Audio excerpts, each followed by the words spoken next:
As Lewis Hamilton, now at Ferrari, dares to dream of a record 8th F1 world title, the Tifosi will be hoping the Brits can bring glory back to Italy. To many, Ferrari and Formula One are inseparable. They're the only team in the sport today to have competed in the first World Championship.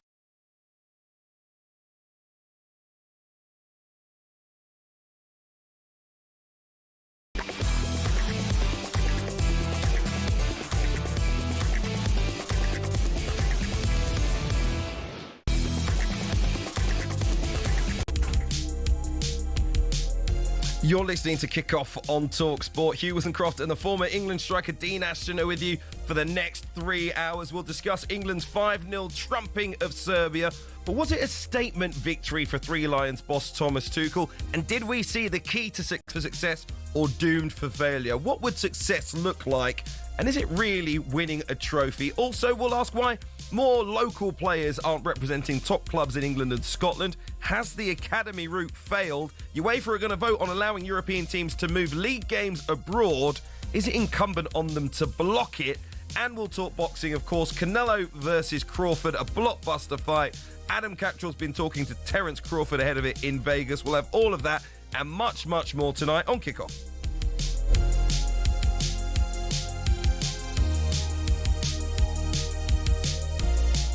And if you want to drop us a text, you can do so as well. 81089. Remember, TalkSport is now on your smart TV. You can just grab the app on Android TV, Google TV as well. We're even on Prime Video. TalkSport live on your screen as well as your speakers. Hello, good evening. Hope everyone's well and enjoyed England last night. Former England striker Dean Ashton alongside me. How are you, my friend? I'm very well, thank you. Much better for actually being able to enjoy an England international match. Yeah. With a bit of freedom. It was. Do you know what? Freedom's probably the key word. It felt front foot, but it felt like players were being themselves. That's what it looked like to me. They played their natural games. They didn't look pigeonholed. They didn't look like the weight of the shirt was on them. You're right. Freedom is the word. I enjoyed it as well. Yeah, I think let's not forget, and we always see it, you have a disaster, it feels like, in one game, and 3 or 4 days later, we're going to win the World Cup. And that alone tells you the pressure that is always on England games and England performances. So the pressure of the shirt is always there and will always be there. So that's when you see a performance like that and you look at individual players and you think, who has made that shirt look super light and look like they've actually gone out there to really prove a point, feel comfortable and show exactly what they're about, which is very difficult in an England shirt. So when we see it, we should really look at it and praise it. Was it a statement victory for Thomas Tuchel? That's the conversation we're going to have first up this hour. So if you've got a view on it, 03717 223344. 5-0 victory over Serbia in World Cup qualifying. I'm a bit like you.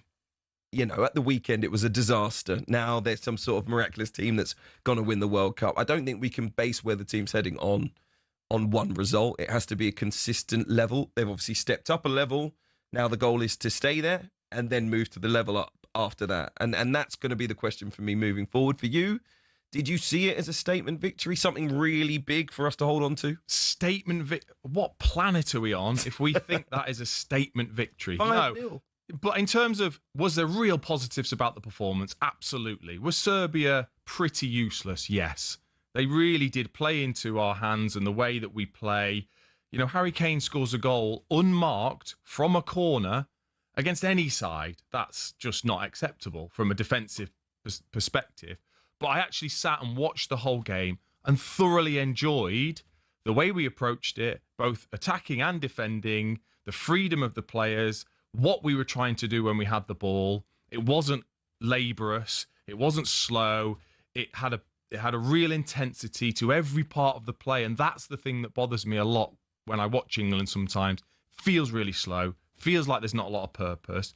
They genuinely felt like there was some zip about everything that they did in the game. And they got the rewards because of that. And that's what I really enjoyed.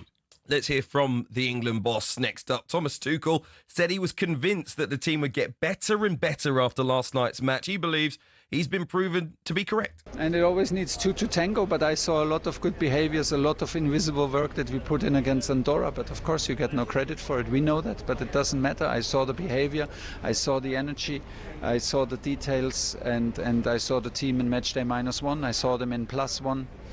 And that's why I had a very, very good feeling and I hoped for the team that they can prove also to themselves that it's not just words from me, but they felt it, and that's why we came here relaxed, well prepared, and then we showed our teeth on the pitch, and it was very, very good. What do you make of what Thomas Tuchel's had to say there? I find it interesting that he kind of praised the Andorra performance and the intensity level of it. Because in that case, it points to something very simple. For all the managers in international football around the world analysing England, sit deep, they're not going to have much. Defend high, you're going to expose yourself, they're going to score plenty of goals. He's given the recipe for success against us away in many ways. So it was, if he's saying that the intensity level was the same in both games, he saw loads of good things against Andorra. I know they won the game 2-0, but it's Andorra, let's be frank. England should be putting in the kind of performance we saw last night. I get it.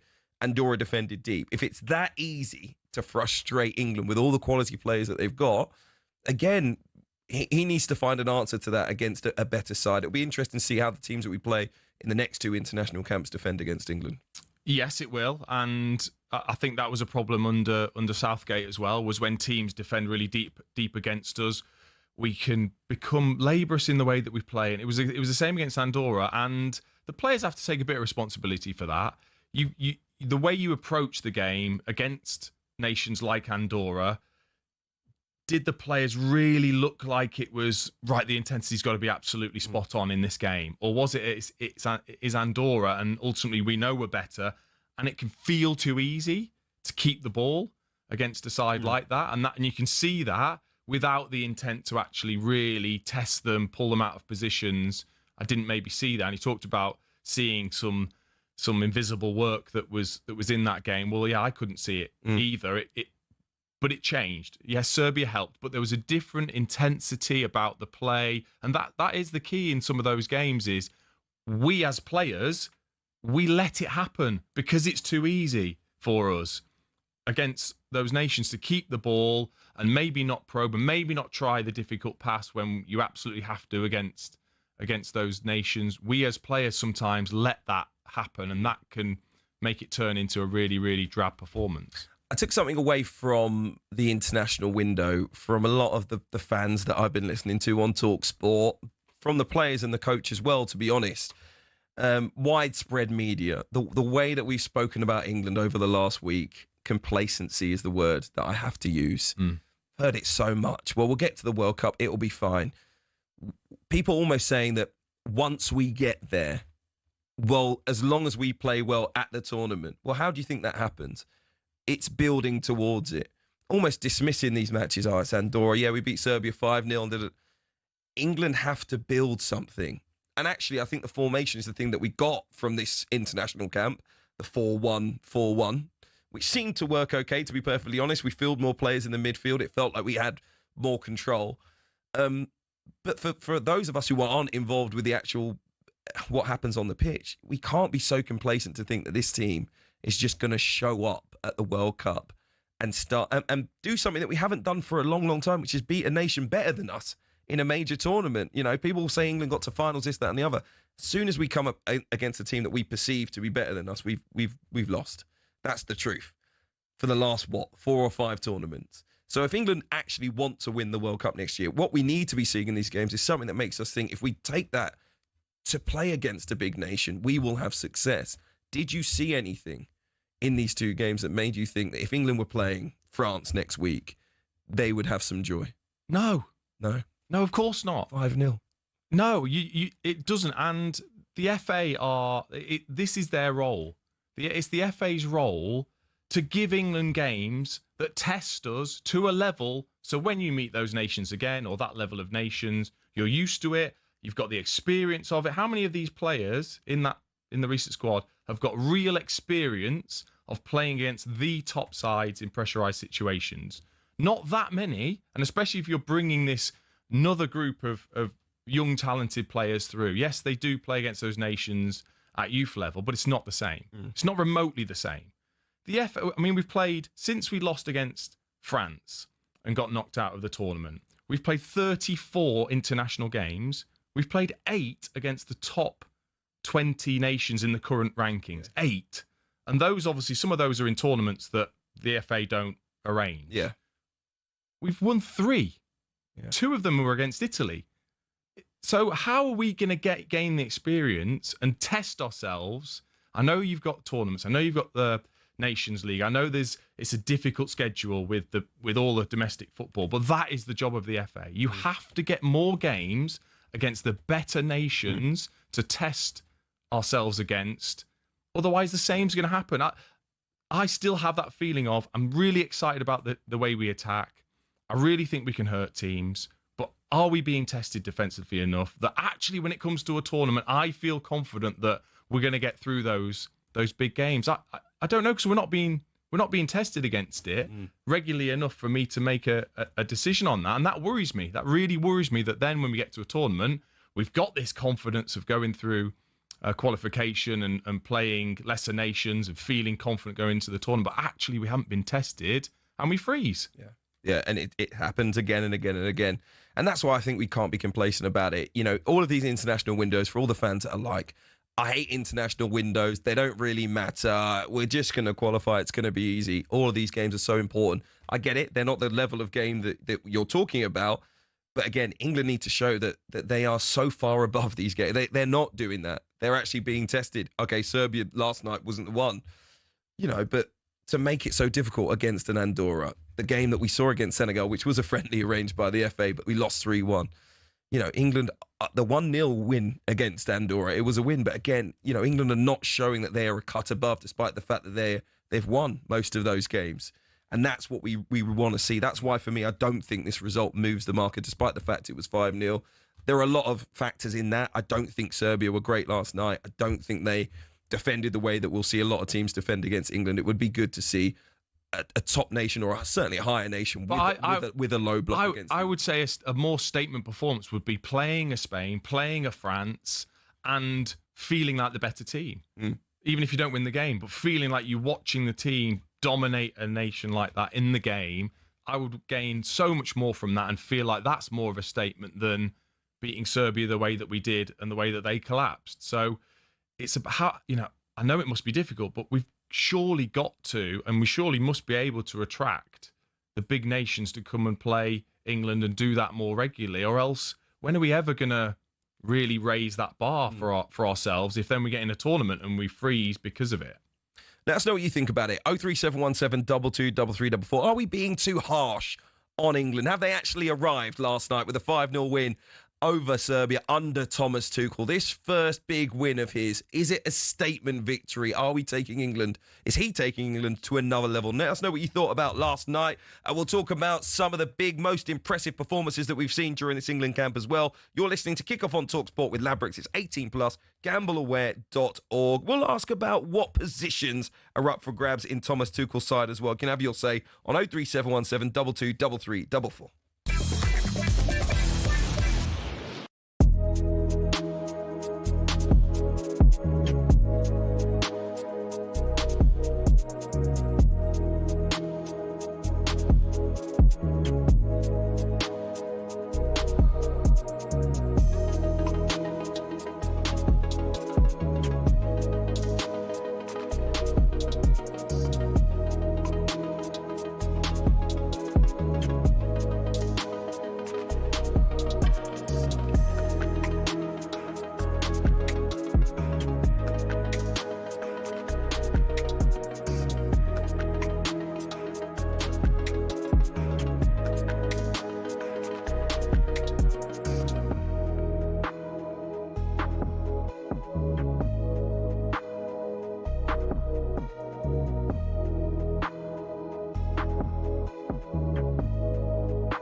You're listening to Kickoff on TalkSport with Hugh Woozencroft. The former West Ham striker Dean Ashton is here as well, taking your calls on England. Was it a statement win, 5-0 over Serbia? Was that the first step towards something special for Thomas Tuchel as Three Lions boss? 03717 22 3344. You can also tell us your views on the players and the positions who you think either stake to claim or are still up for grabs. You can drop us a text on 81089. Before we get there, let's get an odds update with Ladbrokes. Odds update on TalkSport with Ladbrokes. Get a free bet every week of the season and a big boost every day. That's Ladisfaction. Minimum £5 bet. Conditions apply. 18 plus gambleaware.org. Let's say good evening to Chris Wood. Hello, how are you? Hi lads, how you doing? Very well indeed. Despite what we said in that first section, very happy about England's performance last night because it did have that attacking sense to it for me, as in I think our best players are going forward. We need to be on the front foot, and it certainly felt like that last night. I don't think, for me personally, it moves the needle in terms of their chances of winning the World Cup. What do you think? Well, I think possibly, but I think that is the best I've seen England play for a little while. And I thought the defenders played quite well as well, to be fair. I thought, Gay coming out defence looked really good with the ball.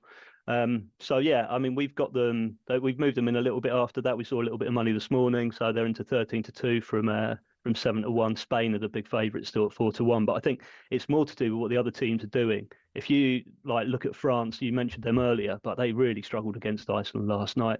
Brazil lost to Bolivia. Argentina lost to Ecuador.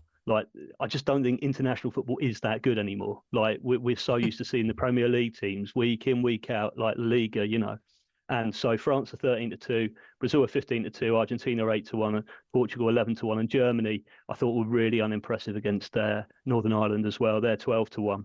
And yeah, I genuinely think England are second best team at the moment in the world. That's where I would go with that. So yeah. Wow. Okay, big shout. Later in the show, we're going to look ahead to the two Premier League games exclusively live on TalkSport this Saturday. The first of them will see Ange Postecoglou make his Nottingham Forest dugout debut. They travel to Arsenal at 12:30. Has his appointment changed the money going on Forest this weekend? No, not really. It's going to be a really tough ask of him. I think he'll have spent one training session with his side before the game. Arsenal 2-5 for the game there. Draws in at 7-2 and Forest 7-1. I think the over 2.5 goals market's interesting at 4-6 and over 3.5 as well at 7-4. I think Arsenal got a lot going forward at the moment. Madueke looks a decent bet there for me as well at 6-1 to score the first goal and 2-1 to score any time. Obviously looked really, really good for England. And he should be paired up against Nico Williams. And if you look at the games earlier in the season so far, Forest have conceded from that side, I think at least 2, maybe 3 goals so far. I think he could really get in behind. Gyökeres obviously another big threat there. He's 100-30 to score the first goal, 10-11 any time, and Chris Wood will be the main threat for Nottingham Forest. Always got to put him up, obviously. He's 9-1 to score the first goal and 130 to score any time. Also on Saturday, 8 p.m. kickoff, all West London affair between Brentford and Chelsea. We'll talk about sort of Premier League title contenders a little bit later on after 9 o'clock. Are Chelsea kind of in that thought process for you guys? And does that mean that they're going to be big favourites against Brentford? I mean, they're decent odds on against Brentford. They're 8-11. I think that's a bit short, to be honest. I think there's a lot of recency bias with Brentford. I don't think they've been that bad so far. They're 7-2 to win here. I think they went off about 5-2 last season. So that looks a fair price to me.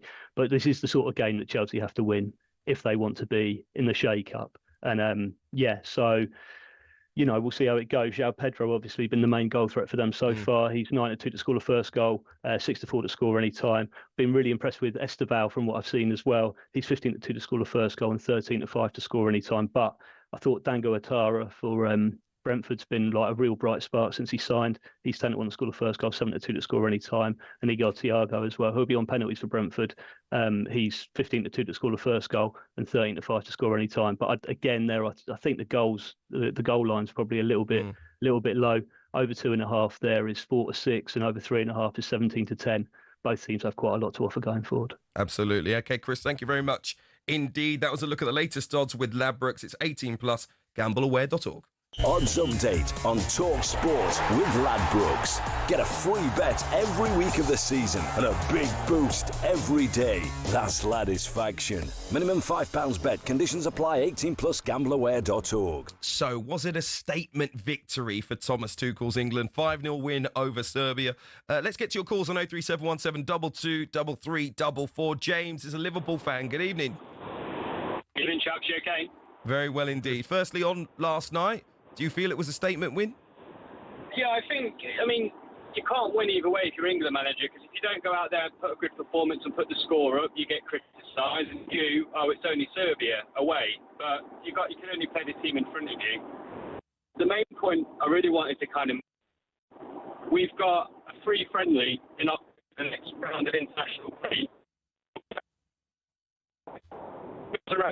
We're just losing James on the line. We'll try and get him back, hopefully on a better line. I know that he did want to talk about Wales in the upcoming friendly, and that was announced early in the year. At the same time, the Senegal friendly was announced, and he kind of questions why the FA would want us to play Wales. Well, I guess unless there is some kind of celebration, landmark a day for it, then it does seem a little odd. Again, another great opportunity, especially when you're leading up to a tournament. That's surely when you want a genuine test of who you might play in the knockout stages of a major tournament, because that's where we're at. We're at a stage now where we are getting to the latter stages of major tournaments, and we want to be properly tested, I think, in friendlies to lead up to that. Otherwise, how are we going to know? Yeah. How are we going to know whether our backline can deal with the best players in the world? You know, that's what we need to find out. You know, Gahey and Konsa were outstanding against Serbia, but they weren't really tested. They weren't. They dealt with what they had to extremely well and professionally.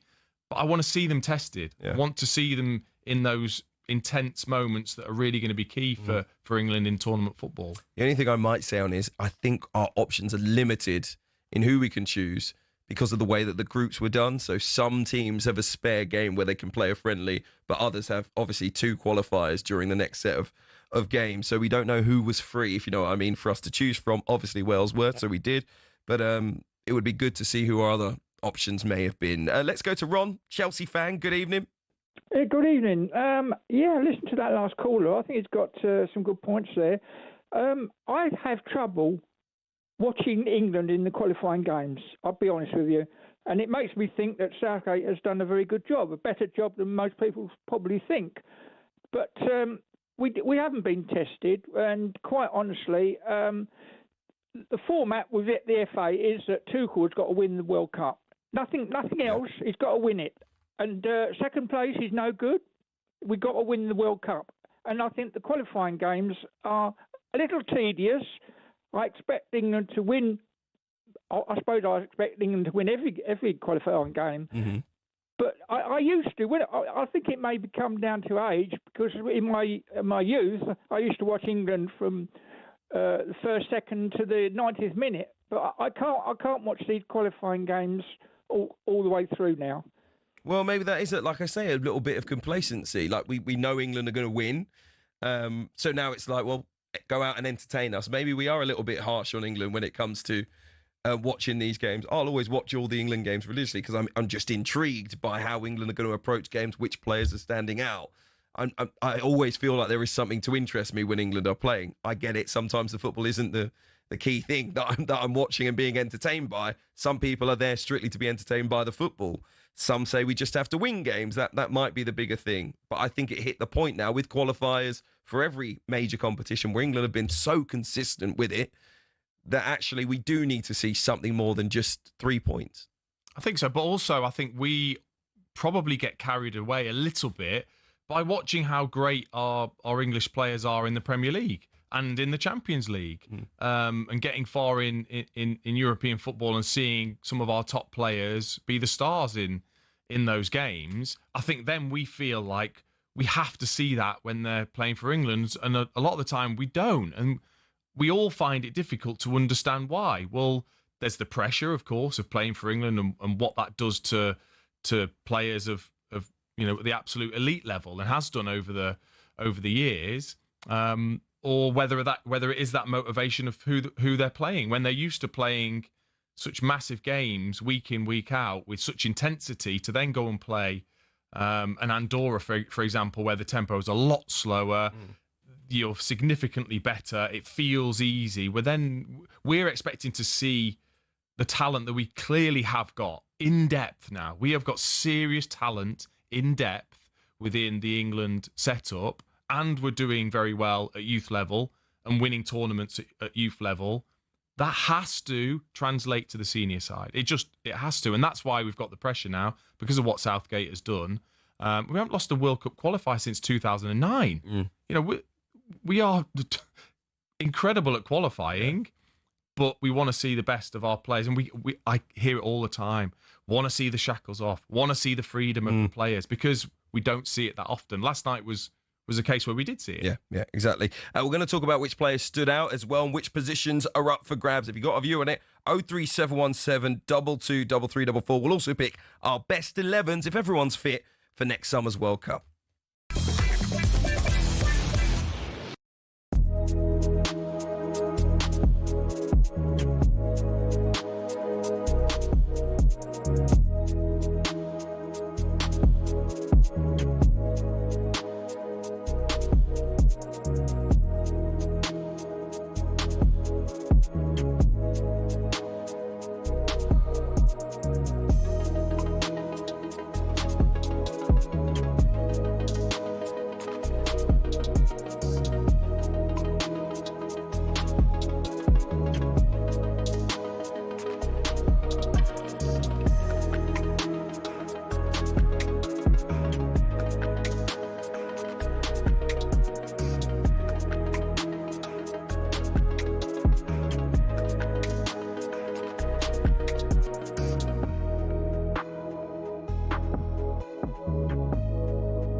Cricket balls are red, baseballs are white, American footballs are brown, and tennis balls are yellow.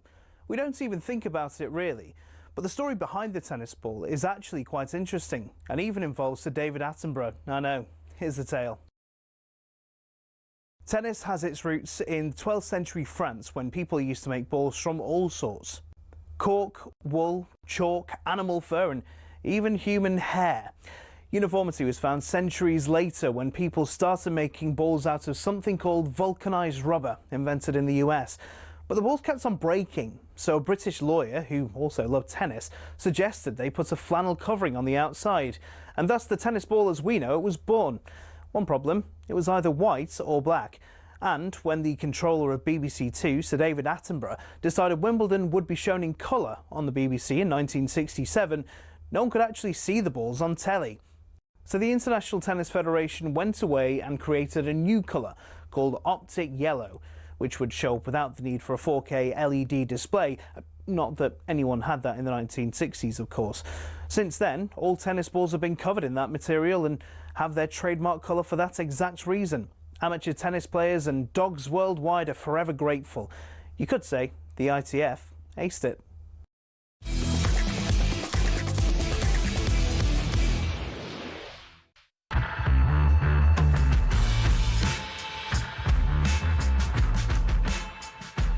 Your views very shortly on kickoff when it comes to which players have nailed themselves a place in the England team moving forward, and which positions you still think are up for grabs. Give us a call, 03717 223344. This is Kickoff with Hugh, Woozencroft and former England striker Dean Ashton. By the way, in the latest episode of the TalkSport Daily, Adrian Dime, Jim Proudfoot and Stuart Pearce discussed the England players that actually might struggle to get back into the team after so many impressive performances against Serbia. You get paid the big money as a manager to make the difficult decisions. If anybody's, and I mean anybody now, is form drops in any way, shape or form, we should have enough in and around the squad availability of players on good form to say you're going to have to sit this one out because you've lost a bit of form.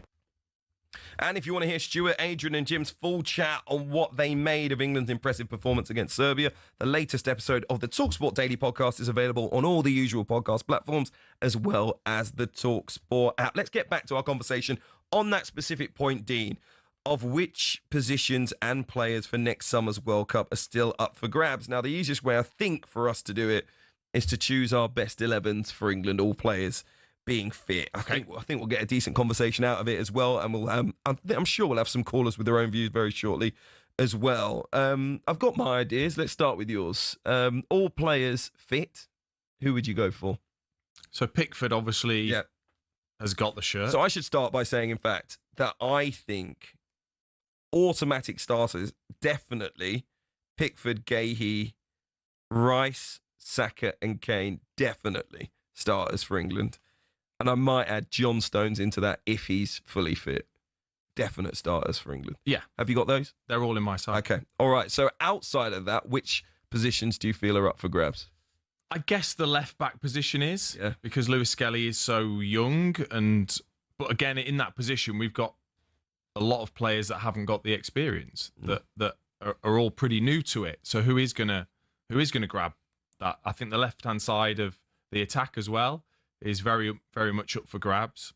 Right back, not so much, because I think if Reece James is fit, he's just the clear candidate. Because also, I think he gives you an air of tucking in as a third centre back out of possession. If you were to let Lewis Skelly go into midfield, for example, I think Reece, but also he can give you that attacking threat and that crossing ability. And then the number 10 role is going to be massively talked about all the way until the first game of the World Cup, because we've got so much talent in that area.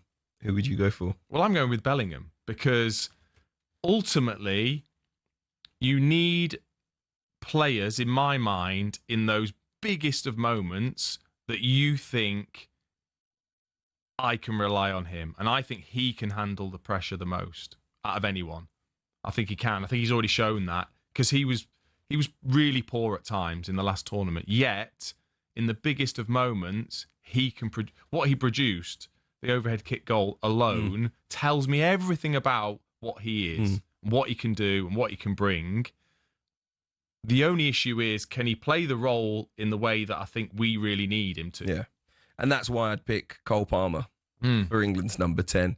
Because I think even Morgan Rogers showed us last night that number 10 role has a sense of discipline around it, that for all of the qualities Jude Bellingham has, he hasn't shown.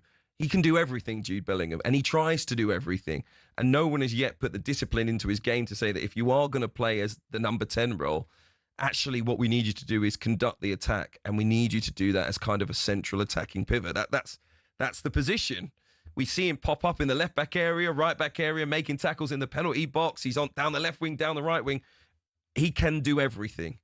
And that's why I'd actually say in the last half an hour of games, in extra time, he's going to be our guy who can impact games really seriously late on, particularly if teams are in the heat of the United States or Mexico, Canada next summer. Tired team. He's our guy off the bat. I actually think there's a really specific role for him to win matches for England to close them out. But also, I think Palmer... Also, look at our centre forward. He is pretty unique in the way he's going to play. If you do not have a number 10 that's disciplined, then Harry Kane will come short, will drift. Harry Kane is not going through the middle the whole time. He's not interested in occupying the centre-backs for long periods of time. That is not him. He wants to get involved. His distribution and his ability to pick a pass is always been there, and he'll get in the boxes. So that number 10 not only has to dictate, like you say, when he's on the ball, but off the ball, he has to be that player that steps into the positions and maybe runs in behind, which Morgan Rogers did a few times, or be able to pick the ball up and dribble and drive through that space that Kane is leaving. There's some complexities around how Harry Kane plays that number 10 is so key to delivering. But you'd still go for Bellingham because he's your man at the moment, and we need that. In those big tournament moments, you're going to need those players when it gets really, really tight and tense, and I think he's got that about him. You mentioned left-back being one of those positions that's open. Who have you gone for? I've gone for Lewis Skelly because I really like what he brings. Left wing? I've gone for Anthony Gordon. Okay. I think he brings a level of chaos that I'd really like. And I do. I think he brings that. Coming short, his dribbling ability, his running in behind, I think, is the thing that I really like about him. And that chaos that he can bring, I think, would lend itself to free up space for the others. Left back's very open, but I've gone with Tino Livramento. Have you? For now. I know Jed Spence can do something similar to him. So you've gone with a right-footed left back. Yeah, same with Spence, to be perfectly honest. But it's about the attacking intent. In fact, if Lewis Hall comes back for Newcastle, I know he's managing his way back from injury, a couple of sub-appearances so far. If he can find his form as a natural left footer, maybe for that balance, I'd prefer him. But all three of them have that level of attacking intent. Lewis Skelly is a slightly different player. Defensively, very, very solid. Very, very smart with the ball. But in terms of the overlap, in terms of getting to the byline, in terms of taking players on one-on-one, I'd probably prefer the other three. But right now, I think I'd go for Livramento. Yeah, big fan of his. Grealish is my choice at left wing. He wasn't even in this England squad. He's had a couple of good games and you've got him in. He still would have been in my England squad last year. Before that? Yeah. I think Jack Grealish there's a level of quality there that I think is above Rashford and above Gordon. I think he was obviously underused by Guardiola. He's being underused by England. I think his ability to carry the ball, to win free kicks, his level of maturity as a player, I think he's top draw, and I get it. What about pace? When you've got Harry Kane and say you've picked Palmer, who is not going to run beyond people, Kane isn't. Do you know what? Saka might. So you're going to put another player on the left that will not sprint past because I'll tell you why. I don't think we're as good with the ball, possession-wise, against the top nations. But the player that keeps us at the other end of the pitch is not the one that stretches the game in behind and we're playing low percentage balls to see if we can dink it in behind to a runner. Grealish carries you up the pitch. He wins those fouls at the other end of the pitch. He annoys the hell out of defenders. And he might just pass it back to his left back, but he allows the team to get out of their own half in a way that the others don't. He's a different type of player. But I don't think it's just, we need the straight line speed. I don't want us to be stopped. But I want us to play the game in the opposition half. And I think we have the creative and intelligent players to hopefully break down a low block by doing that. I don't think it is just about stretching in behind. And in fact, we make the point about the low block a little bit earlier on this hour. You know, if we are playing against the low block, where's Anthony Gordon going to run into? What space is Marcus Rashford going to run into? I would prefer to see someone like Grealish. And I get it, goals, assists, and if people talk about the stats, but I think in an England shirt, you get top performances out of him. I mean, I'd forgotten about him. Completely. I just hadn't had him in the conversation because I thought we'd moved away and a bit more to the lack of pace that Kane's got, probably the lack of pace that Bellingham and Palmer would have. We need pace in the team. But we're crying out for it. I've got Trent Alexander-Arnold in at right back. He's not starting at right back. I agree with you. James is ahead of him. But I watched Elliot Anderson, who was the big, impressive player from these 2 games, and I thought, young Jordan Henderson. I thought there is a player with the ability to cover in that space when the right back has gone, or to cover in a way that allows freedom, the freedom for Trent Alexander-Arnold to deliver his incredible passes. I saw that player, that younger Jordan Henderson in him. He has a level of maturity. He can get around the park. He was making tackles. He was breaking up play. He was also very good with the ball at his feet, playing those Michael Carrick-like passes where he was threading it through to our number 10s. And I thought, if you want to include Trent Alexander-Arnold, we can do that now with someone like Elliot Anderson. And I listen, for whatever you want to say about Trent defensively, yes, Reece James is the best of both worlds. He's an 8 out of 10 going forward. He's an 8 out of 10 defensively. And listen, one category is clearly miles better than the other when it comes to Trent. But his ability to break games, we're talking about low blocks, we're talking about a lack of creativity, things that England struggle with. If he can show anything like the ability to create goals that he did at Liverpool, England need him. Yeah. But Reece James can do the same. I'm not saying I don't think Trent Alexander-Arnold does anything better than anything at all. No, I think Reece James can do everything that Trent can do. Okay. He just does it in a different way. Saka, we've both put start in, but obviously Madueke was very impressive. He was very impressive, and I thought both performances were excellent and gave a different aspect in terms of running in behind than Saka, but I rate Saka so highly. And that position in midfield alongside Declan Rice. Elliot Anderson's the one I've been praising.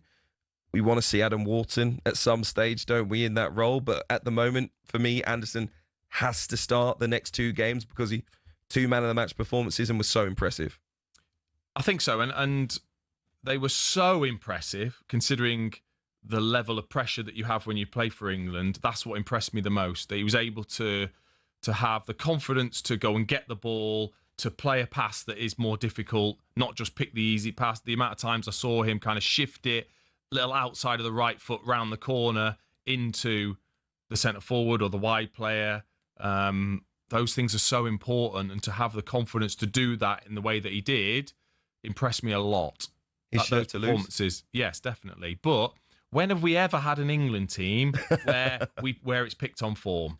It never happens. It never happens. We have to go for consistency now. Yes, we've got some big names to come back, and as and when they come back, they have to be filtered in. But as and when they come back, do they go straight back in? Because they will. That's the question for Tuchel. But they will. It's always happened. Because will he start that team again in the next game if the others are back? But the time for experimenting's over. That's what I think. For example, the likes of Adam Wharton, he is a great player. He might even get into the squad, but he can't come in, show a bit of form for Palace now, and then start instead of Anderson. Anderson now needs to be given the time to grow as an England player. Obviously, in the very early stages, embryonic stages of his England career, needs to be time to develop and build a relationship with the other midfielders. Do you think we're already too close to the World Cup to be doing that then? To be going, well, we need to see. Yeah, it's too late. Yeah. It's too late. It is now time for us to put together the team, and obviously, injuries permitting, but put together the team that we believe can go and win the World Cup and start to play it consistently. We might have another 6 games before the World Cup comes, 6 to 8 games before the World Cup comes. We're miles away from winning it at this stage. But what we saw last night was a step towards having the confidence to possibly go out there next summer and at least believe that we could be a big nation. We have to build on that. That doesn't mean taking it apart. That means adding to it. So we'll see. Listen, so many of you getting in touch. We're going to come to your calls next. If you want to join the conversation, 03717 22 3344. You're listening to Kickoff on TalkSport with Ladbrokes, 18+, gambleaware.org.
So, which players do you feel will definitely be starting for England next summer? What positions are still up for grabs? You can also let us know what you thought about the result. England 5, Serbia 0. Serbia 0, England 5, away from home, of course. As to whether that was lift-off for Thomas Tuchel, 03717 223344. Let's get straight to your calls. Hugh, Woozencroft and Dean Ashton with you. Ben, Stoke fan, good evening. Good evening, Ben. Hi, good evening. Okay. Very well indeed. How are you feeling about Thomas Tuchel's England after last night? I think that was good. He was left off. Yeah, Dean's absolutely right. Some of the things we'll come back to Ben's line very, very shortly. We'll try and get you on a cleaner line than that. Let's go to Steve, who's up next on TalkSport. Manchester United fan. Good evening, Steve. Yeah, hi. Good evening. Good evening. What are your thoughts? I thought, first of all, you've got to play Bellingham in any England scene. In the last Euros, he scored the winner against Serbia in the first match. England, the guy starts getting rid of obituary in the last 16 against Slovakia. If it wasn't for Bellingham's overhead kick, England would have gone home, right? And now you're thinking of leaving him out or not playing. You've got to play him. He plays for Real Madrid. He's won the Champions League. He's won the Spanish La Liga. Yeah, guys are having a laugh. But right? do you understand the point that I'm making, though? No, there's no point. Well, there is. The point that I'm making is the balance of the midfield changes dramatically when Bellingham's in there because he doesn't show the same discipline as other players, as great as he is. And England didn't play well. They didn't dominate the games in the way that we expected them to last year. Yes, it was great for Jude Bellingham, and he did rescue England, but they lacked control over games, and that's what I'm trying to get back by playing someone like Cole Palmer, who isn't a bad player, by the way. England's problem is Harry Kane, right? Is it? He didn't score a goal in the Euros, right? Bellingham saved us in the first match, and he got the Harry Kane played in three major finals, right? He's played in two Euro finals, hasn't scored, right? So who are you starting up front for England? Steve, I was loving what you were saying about Bellingham. I totally agree. And then you said about Kane, and that you couldn't be further from the truth in that sense. Kane, his record speaks for itself. I thought he just didn't have the players around him with the pace and that were doing the right things for him, running in behind him, etc. You're having a laugh. You're having a laugh. England got to two finals.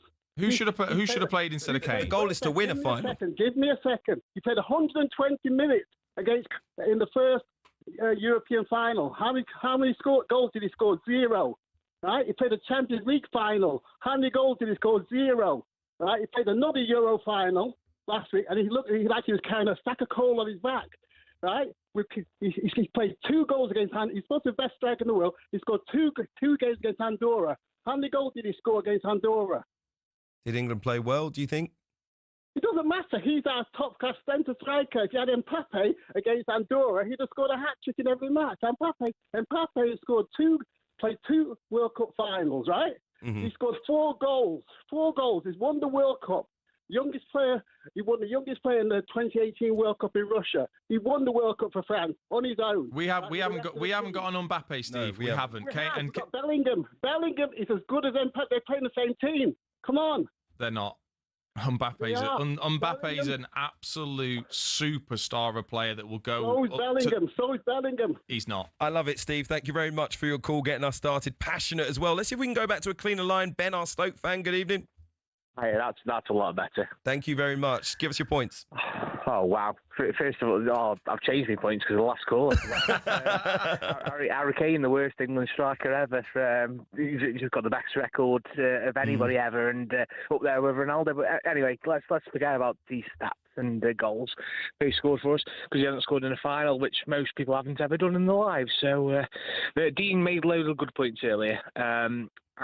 Look, England have got an embarrassment of riches. I think we need to...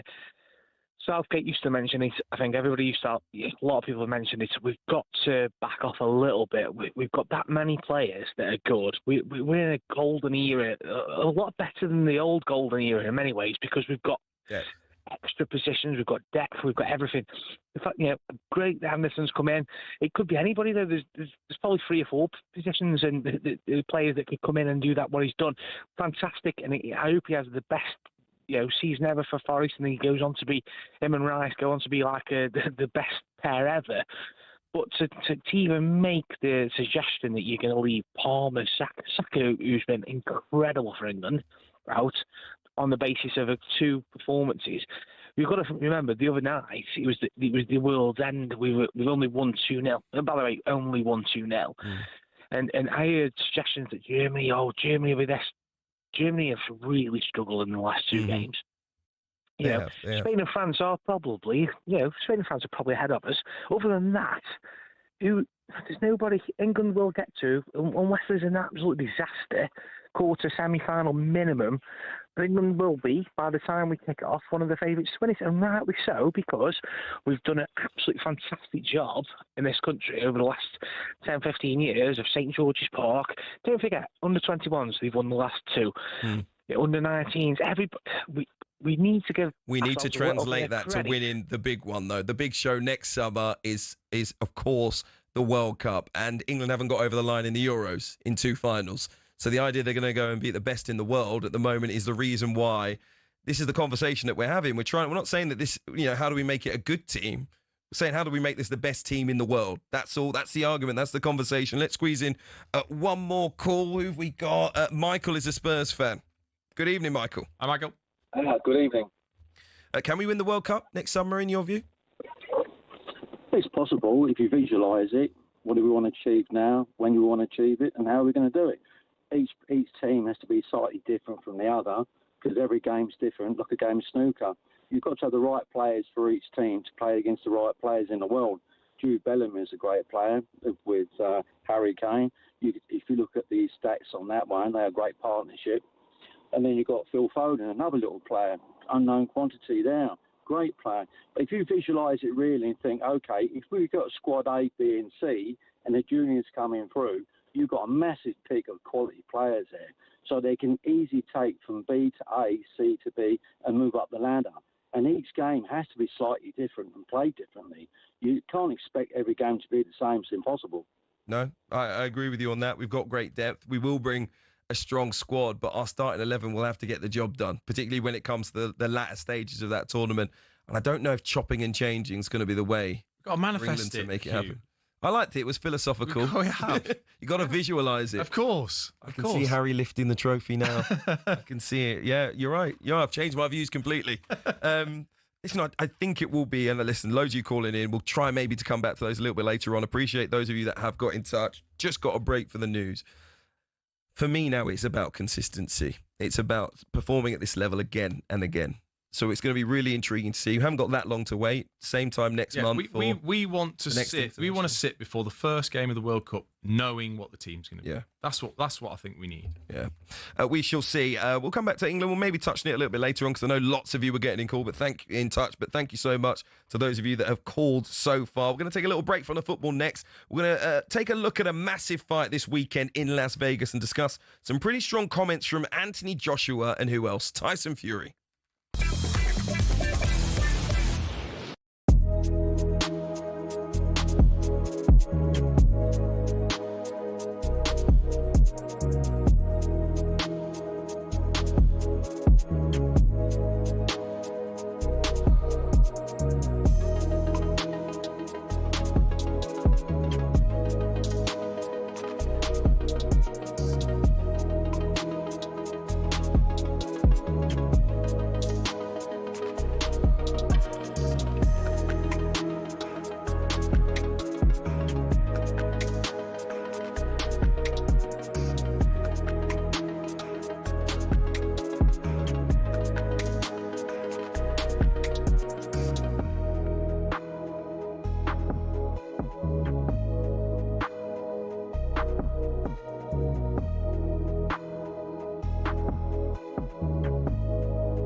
what are the actual rules? Back when association football started, pitches could be up to 100 metres wide and 200 metres long. That's longer than Ellen Road. Not the pitch, the stadium. Anyway, UEFA wanted a standard across Europe for international matches, which became 105 metres long and 68 metres wide. But some clubs had been rebels, not intentionally, but because of the stadiums. Take Highbury, for example. It was 5 metres shorter and a metre narrower, meaning away sides had a challenge to adjust. White Hart Lane was exactly the same. And actually, when Spurs temporarily moved to Wembley, they asked the FA to shorten the pitch. The FA, very offended by the sacrilegious suggestion, said no, which in fairness could have actually benefited Tottenham, because when they moved into their shiny new stadium, the pitch was exactly the same size as Wembley's. Today, Forest pitch at the City Ground is a big one. It's 2 metres wider than any other pitch in the Premier League. But the smallest of all, Craven Cottage, just 100 metres long and 65 wide. No excuse for not tracking your man. There are a couple of crazy outliers in Europe too. At Napoli's home ground, the Stadio Diego Armando Maradona, the pitch is a whopping 110 metres long. At least they don't play on a slope like Newcastle do. There's a 2-metre incline on the pitch at St James's Park. And don't get me started on the old pitch at Yeovil too. It used to be a slant of 2 metres corner to corner and across the halfway line. So UEFA have their standards. So do the FA, but they do give pitches in England some wiggle room. Pitches can be anywhere between 90 and 120 metres long and between 45 and 90 metres wide. I mean, the rules state you can't have a square pitch, but in theory you could have one that's 91 metres long and 90 wide. Imagine rocking up to play a Sunday League game and the pitch is basically a square. So there are rules and regulations on sizes, with a UEFA standard that roughly everyone follows. But as we all know, size doesn't matter, does it?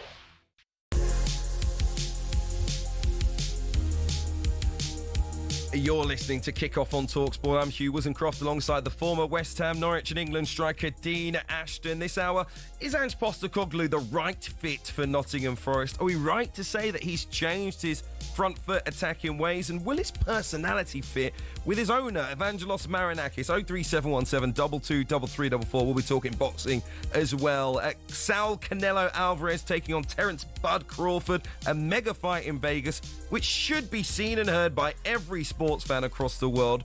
What should we expect, and why aren't more people excited about it? This is Kickoff.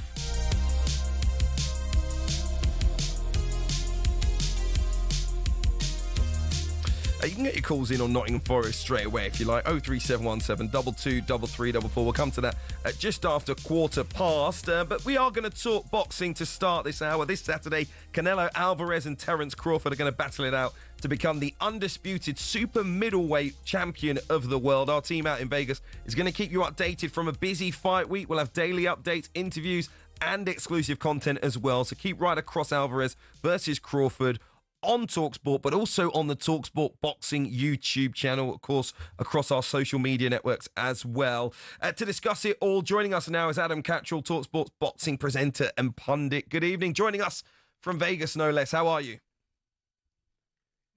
I'm very well, mate. How are you? You good? I'm good. Do you know what? We might as well start with the word that's behind you, right? Netflix. Because this flight is on Netflix. I asked in the kind of opener why more people aren't excited for what for me is one of the sporting events of the entire year.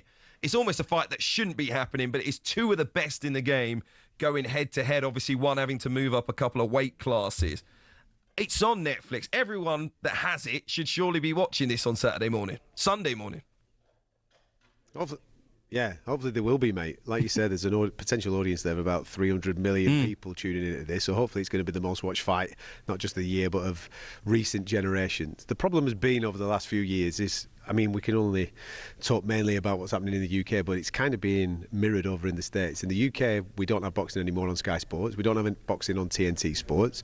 It's all been put on a niche boxing platform, DAZN, which has got obviously a subscription price to that, and then the majority of the big fights go behind a paywall. And the same thing has happened over in the States, where it's no longer on ESPN. HBO obviously a few years ago fell out of love with the world of boxing. Everything major kind of goes behind a paywall, and over here in the States those paywalls are bigger, $80, $90, $100. So the audience have become disengaged. They've looked elsewhere for their fight fix. A lot of people have gone towards the UFC because there's a regularity to it. It's on every single week. They know what they're getting. They're getting the best guys against the best guys. There's not these mismatches when it comes to matchmaking. So boxing over a few years has actually caused this problem for itself, whereas this weekend is absolutely gigantic to re-engage the American audience in particular, and to get people excited about one of the best sports on the planet. There's nothing better than watching two elite pugilists going at it, and on Saturday night we've absolutely got that. We've got the Allegiant Stadium hosting boxing for the first time on a Mexican holiday weekend in Las Vegas, with the star of Mexican boxing, if not world boxing, Canelo Alvarez, taking on a guy that's on the edge of some history in Terence Crawford. Terence can become a three-weight undisputed champion of the world. You've got to go back to 1937 for the last time that happened.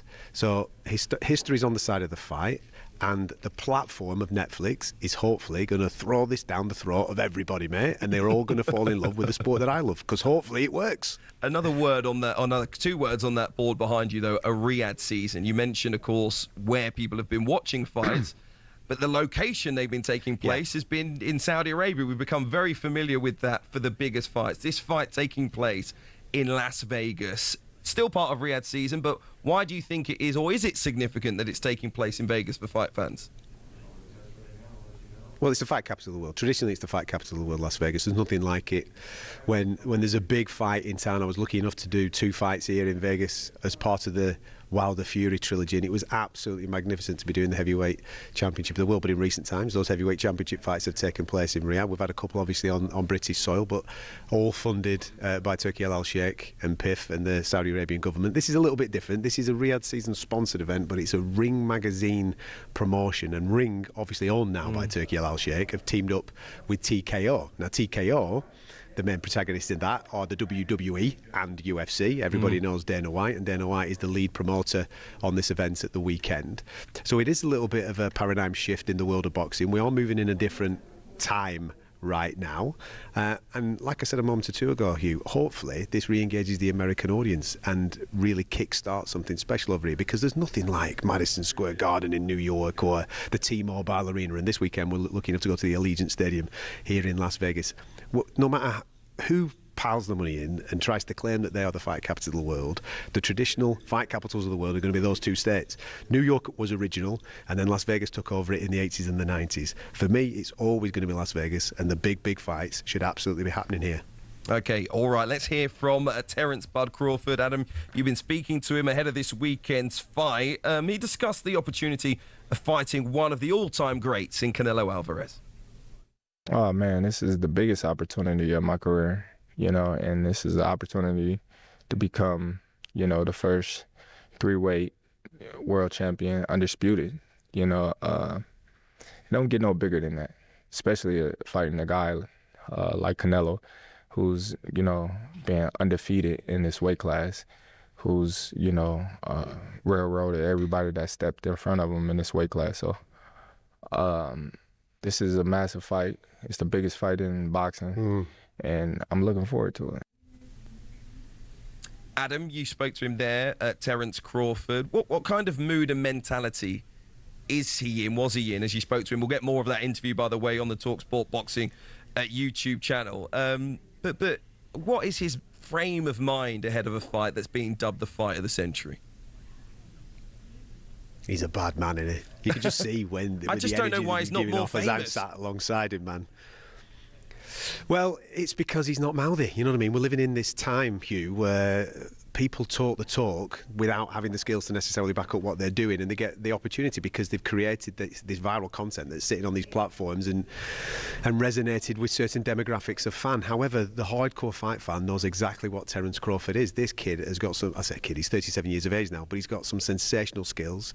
He looks equally as comfortable in southpaw as he does orthodox. He's gone through multiple weight divisions. He's already done 2 of those weight divisions undisputed, and it's not an easy thing to do that. We're living in a 4-belt era, let's remind ourselves. Whereas when I was talking a month or two ago about Henry Armstrong in 1937, he only had to win one championship belt. Don't get me wrong. Hard to do. He did it in 3 weight divisions, became undisputed. But to win 4 is a much harder task. Politics and all these things get in the way of those dreams and ambitions. Bud's done that.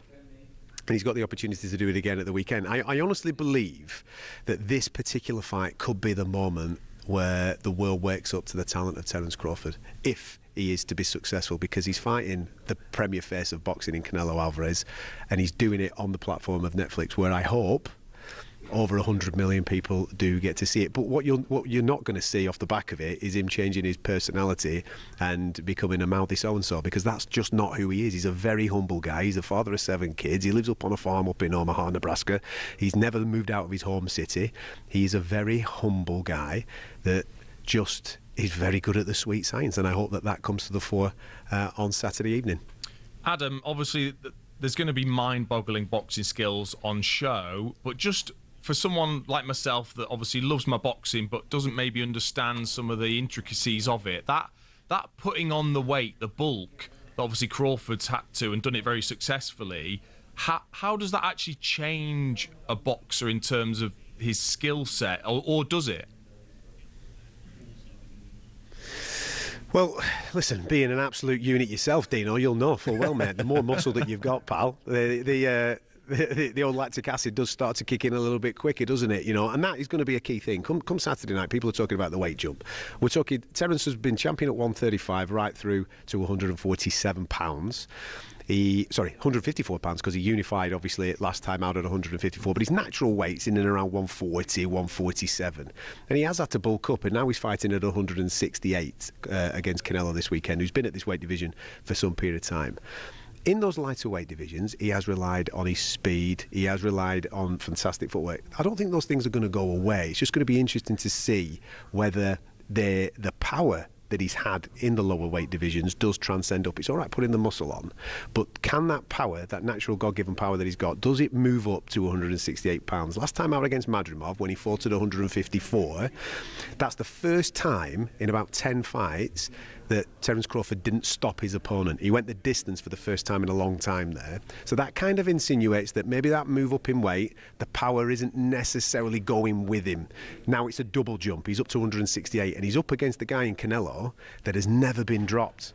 The interesting stat from both of these guys in and around this fight is that they've had about 750 professional rounds between them, and neither one of them have ever been dropped. I'm not talking about getting stopped and knocked out. I'm talking about getting dropped, put down on the canvas. It's never happened. So it's going to be a really interesting fight come Saturday night as to whether one of them can make a dent in the other. I'm personally thinking that neither of them will. I think we'll get 12 rounds of fantastic action. Remember, that's coming up Sunday morning. You can follow all the build-up to Canelo Alvarez against Crawford on the TalkSport Boxing YouTube channel, across social media as well. Adam, I do need to ask you, though, about Britain's Anthony Joshua. He's taken to Instagram today to praise Joseph Parker and Fabio Wardley ahead of their bout. He even said he'd reserved the kind of praise for Joseph Parker in case they ever get in the ring together once again. But he did finish by saying, "To my supporters, I'll be back to lace up my boots and put on my gloves sooner rather than later. Hopefully punching Tyson Fury's head in and dancing around his flickered jab with ease." Are we going to get this fight finally? Well, mate, how long have we been talking about this, pal? I must have done about 5 years worth of shows. Yeah, it's wonderful content for us, isn't it? To keep talking about it. Exactly, my man. Listen, I'm not fully convinced as of yet as to whether we will see that fight. I'm told that Anthony's going to be taking the rest of this year off, and at the start of next year is when he will be back. I'm just glad that this conversation isn't about him fighting Jake Paul. I'm glad that he's not mentioned that. That's fantastic. And if we can get the fight that everybody wants to see in Great Britain, him and Tyson Fury, I think it would just round off a fantastic heavyweight era. I'm not fully convinced, though, as of yet. They're both temperamental. They both talk a lot of talk, and they've been doing it for a long period of time. Hopefully somebody comes up with the financial recompense that makes it an offer that neither of them can refuse. And who knows, if they have a good one, we might get a couple. Okay, Adam Cattrall out in Las Vegas for Alvarez against Crawford. Thank you very much for being with us on kickoff. And don't forget, this Saturday we'll see a much-anticipated rematch. Lewis Crocker and Paddy Donovan battling for the IBF welterweight title in an historic All-Irish World Championship clash. You can watch it only on DAZN. Boxing Update on TalkSport with DAZN, the global home of boxing. Sign up now at dazn.com/boxing. Great to hear from Adam enjoying himself out in Vegas. You're listening to Kickoff on TalkSport with Ladbrokes. It's 18+, gambleaware.org. Up next, we're chatting Ange Postecoglou and Nottingham Forest. 03717 22 3344.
Right, we're going to be talking Nottingham Forest for the next half an hour or so. If you've got a view on Ange Postecoglou's appointment, replacing Nuno Espirito Santo, give us a call, 03717 223344. What does success look like for Ange at the City Ground?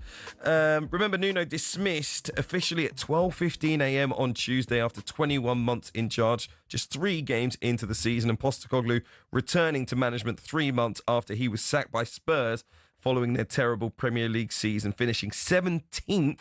However, they did end a 17-year wait for a trophy, winning the Europa League. Well, ahead of Saturday's trip to Arsenal, that's going to be live exclusively here on TalkSport from 12:30pm. Forest winger Callum Hudson-Odoi has been speaking to TalkSport's Troy Deeney, the Forest forward, discussing his relationship with the former manager Nuno Espirito Santo. With me and him, it was very close. We had a good bond. I think we spoke about everything in every situation, whether it was on the pitch, off the pitch. I think it was just trying to get to know me more, and I was trying to understand him as well as a coach, understand what his ideas were and everything like that. So, yeah, we definitely had a good bond. And I think, obviously, for myself, as you said, for myself, it improved me a lot. I think it matured my game a lot and made me understand a lot more about the game and knowing what to do to try and be better in positions when we're getting close to the goal and defending. So, yeah, he had a massive impact on me, I'll be honest. And I think that there was it's a sad day to see what happened, but at the end of the day, excited for the new chapter as well. And I wish him nothing but the best for the future. Well, the club's moved on. Obviously, Ange Postecoglou has come straight in. I believe it's his first session this morning. Did you make a few calls to any of the lads that used to play, or have you one of those guys who just deal with Ange Postecoglou when he gets into the building? Yeah, I just wait to see what happens. You know what I mean? Like, I'd rather just wait and see how he is. And as I said, yeah, it was a session. It was a session, I'll be honest. But yeah, it was good. It's good. Like, I think for us, you rather wait and see what happens than to be asking so many questions, because everyone has different opinions. So I'd rather just wait and see myself and judge it for myself, yeah. So yeah, it was good. As you said, for us, it's like, it's building that relationship with him early and getting them that stuff of ideas of what he wants to bring into the team. And obviously for us, as I said, as players, when the manager comes in, you have to make sure that you get that quickly, because games happen fast and there's one coming on Saturday. So for us, it's just making sure we're ready, we're prepared, and make sure that everyone's just knowing what he wants us to do and trying to hopefully imply that in the game. And Troy's full interview with Callum Hudson-Odoi is going to be played on Friday's mid-morning show with Sam Matterface and Alex Crook alongside Troy. So make sure you're with us for that, Forest fans. Interestingly, Dean, to listen to Callum Hudson-Odoi, Hugh Woozencroft and Dean Ashton with you on kickoff, the element that the players may be maybe not unhappy to see Nuno go, but certainly surprised and needing to adjust a little bit to a whirlwind 24 hours has kind of been missed by a lot of people. It's almost like, what's Ange going to do, this, that and the other, and we're asking it this hour. How do you think the players in the Forest change room will be feeling about this change?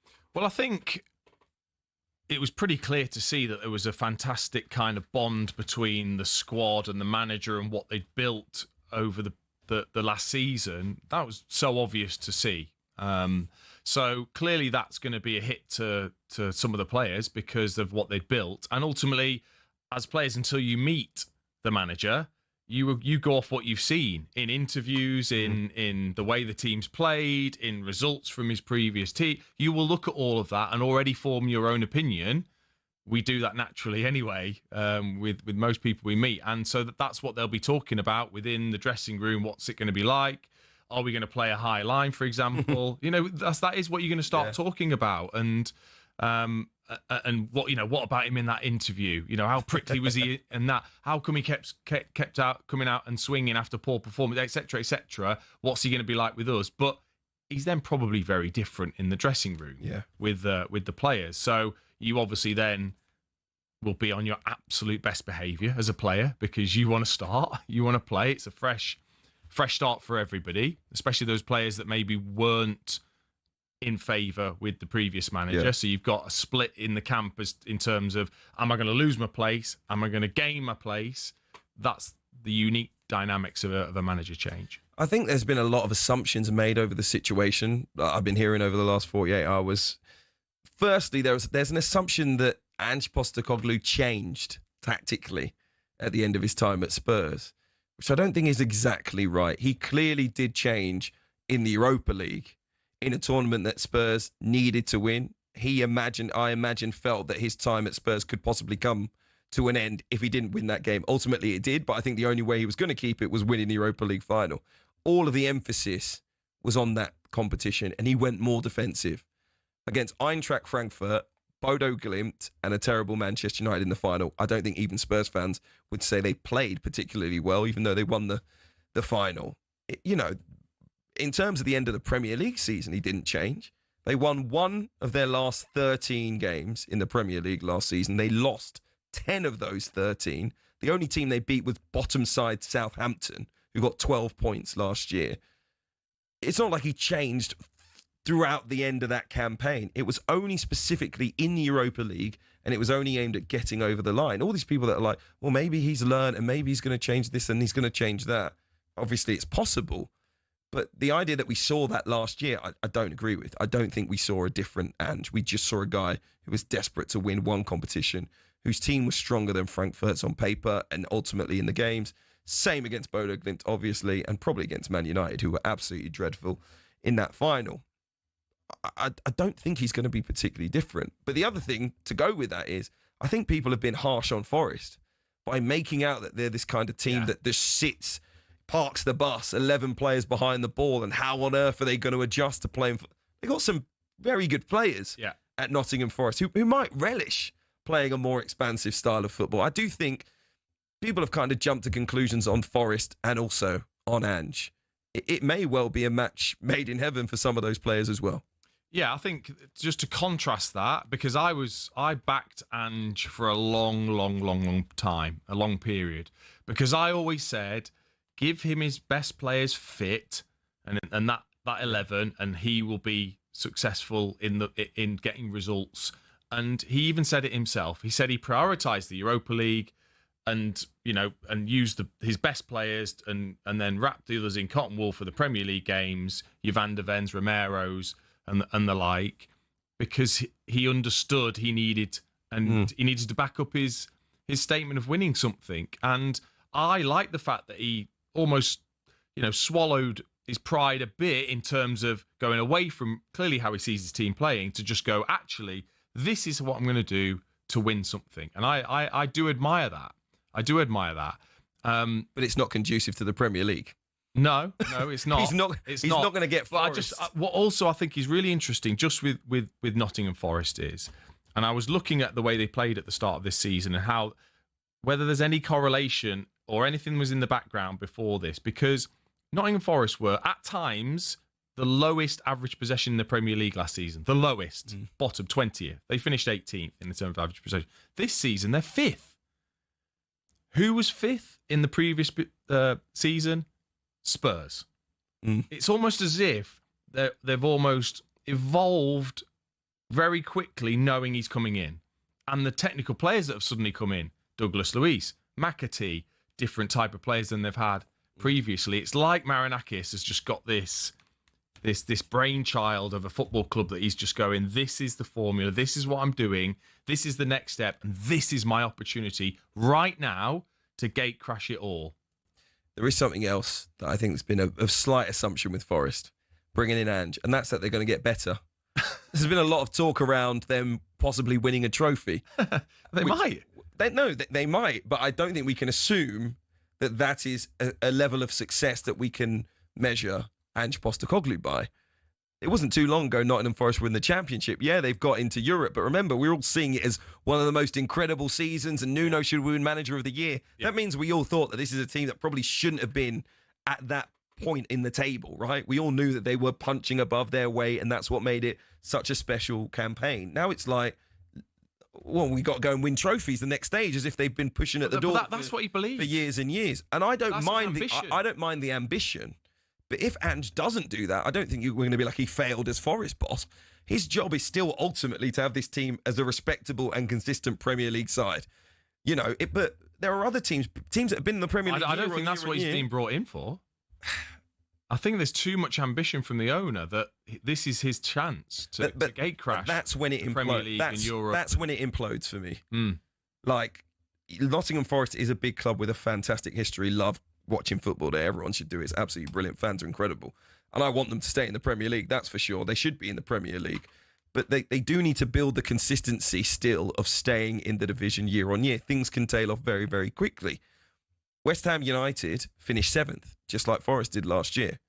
They went into the Conference League and won it, finishing 14th that season. Now, if Forest win the Conference League and finish 14th, I think all their fans would take it, because it would be incredible. They'd be in the Europa League next year, so I completely understand that. But again, when it comes to the Premier League, they could go backwards, and that can be a possibility. I'm not going to say it's definitely going to happen. They might improve, but I don't think Postecoglou should be measured by these metrics as if he's taken over a club that's been pushing at the door for trophies for years and years, and the next step, the natural next step is get us over the line and win a trophy. That's the conversation we were having about Postecoglou when he was at Tottenham. But ultimately, if the owner wanted stability, he would have just stayed with Nuno. That's it. He's got it. He's got stability right there in front of him. intrigued to know what the Forest fans think success for Ange Postecoglou will be. Give us a call, 03717 223344. We'll hear what he has to say next. But remember, Forest go to Arsenal live and exclusive on TalkSport Saturday lunchtime. Let us know what you think. Brave new dawn under Ange, or would you maybe have rather kept Nuno Espirito Santo?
Time is ticking. Under 2 weeks to go. You can enter now for your chance to win £25,000 plus tickets to Oasis's final Wembley gig. It's our biggest competition yet.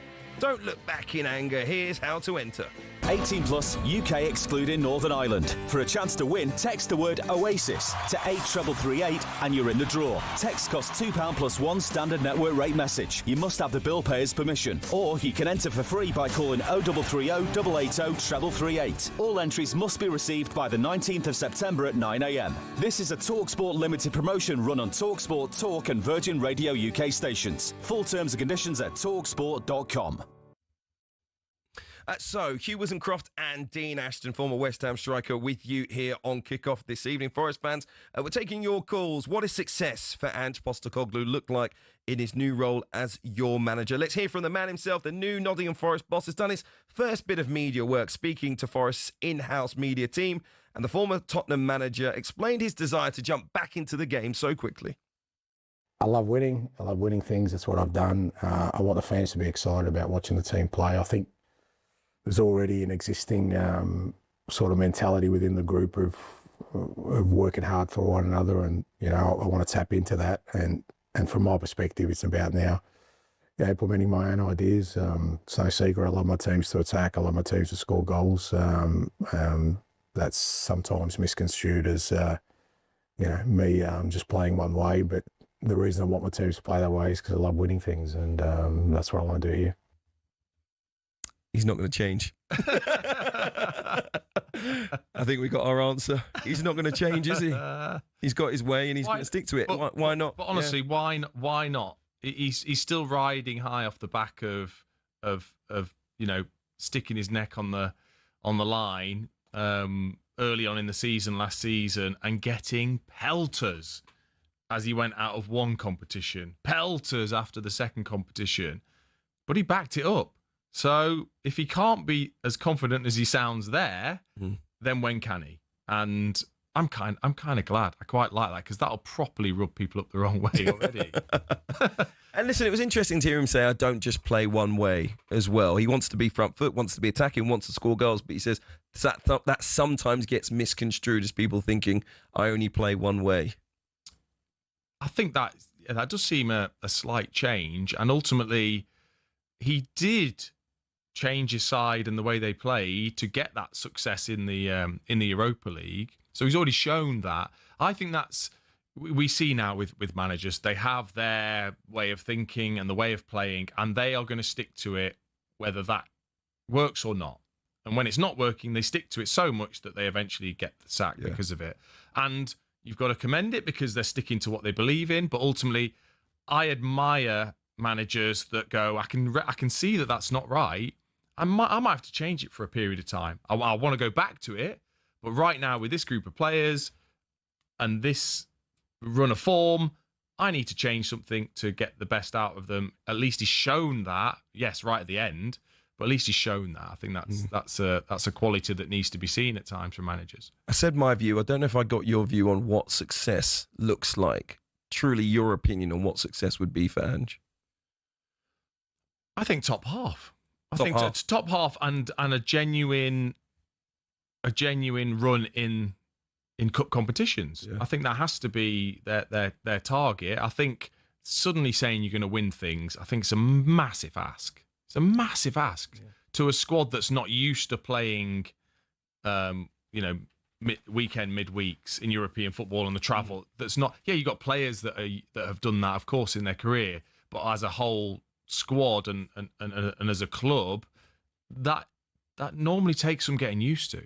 Yeah. Okay, all right. Let's hear from the fans. Loads of Forest fans giving us a call. 03717 22 3344 if you want to join the conversation. Let's speak first to Jason. Good evening. Good evening, Jason. Good evening, boys. You okay? Very well indeed. How are you feeling about the change of manager, firstly? Mixed feelings. Nuno did a great job, really great job, I've got to be honest. I think Ange coming in causes some concerns because he's not a guy that wants to change, really, as you've both pointed out. That worries me. Plus, we've got the team dynamic that we've got at the moment. We've got quite a lot of holding midfielders. I don't know whether that fits in to his look or the new look that he's trying to look for. I've got no idea what that's going to look like, but I do see the failures in Tottenham and how he played with Tottenham. And he did leave himself left open, and a lot of teams kind of find that they were rubbing their hands when they were playing a Tottenham team. I'm hoping that we don't get that and that we kind of, set off straight away and we kind of take that leap of faith, really, and we all trust each other. I'm hoping that we get the support from the manager, but we have that solid base with Nuno, and we've got, one of the best owners you can get in the country when you talk about money and passion. So I'm just hoping that we can deliver, really. They're my concerns. What's success for Ange, do you think? He signed a 2-year deal? Yeah, I'm a bit worried about that as well. I'd have probably given him a year, really, because that puts a little bit more ambition in there. He might not have signed it. 5. I don't think he would have come for a year. It's not much stability for him, so at least 2. Yeah. I agree with you on that one, actually, but I think I would have gone for the year just because it gives that passion, gives that kind of commitment and that delivery, but I understand where you're coming from when you say that. Jason, are you worried about losing that kind of humbleness? Are you scared that it's all a bit too much and a bit quick, considering where the club's come from? You know, the heartaches of being in the Championship for that period of time. Is it hard to let yourselves almost dream a bit that actually this could be a period of time where Nottingham Forest are successful again and actually do continue to challenge and compete? I think that's it, to be honest. I think that's a fair point. I think Forest, we've had such a wavy like football over the 25 years as a fan. It's been in waves and it's been uncertain, it's been unsteady. I think if we can get some sort of consistency there and we can kind of have that stability, I think we'll be really successful again. I absolutely believe that. But I think we just need that stability and we need that managerial run where we can have the likes of Brian Clough. We can have that kind of somebody that just holds on to the helm, so to speak, and can drive the club forward. Because that's what we need, really, because we've had loads of inconsistency. We've had loads of different managers. We've had loads of different owners. We just need that consistency, really. Jason, appreciate your call, getting us started. Let's go to another Forest fan. Good evening, Freddie. Freddie. Good evening. How are you? Good. Your thoughts on the new manager? Well, I've just been looking at some of Ange's games as a Spurs manager, and they're not looking appealing. Obviously, it's a completely different team, and I can understand that. But losing 4-1 at home to Brighton, 5-1 against Liverpool, and 4-2 against Wolves, is that something that's going to make us just fall right back down to where we were before Nuno completely? Listen, it's an interesting one. Tottenham had an injury crisis, right? And we knew that. We knew that they were probably a better side as well than what they showed at times. And that's why ultimately the manager paid with his job, despite the fact he did win that European trophy. So there are a lot of things I'm sure he regrets about Tottenham Hotspur.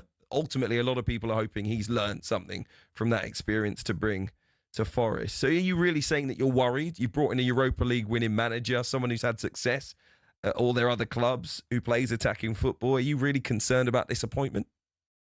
I'm fairly worried, to be fair, yeah. I'm just thinking in my head, this is all I've been thinking about, is how is Milenkovic going to work in a high line? How reckless and how slow he can be. I mean, I think there was a little conversation on the pitch, wasn't there, between Morgan Gibbs-White, Elliot Anderson and Milenkovic last night in that Serbia game, and maybe that was the conversation.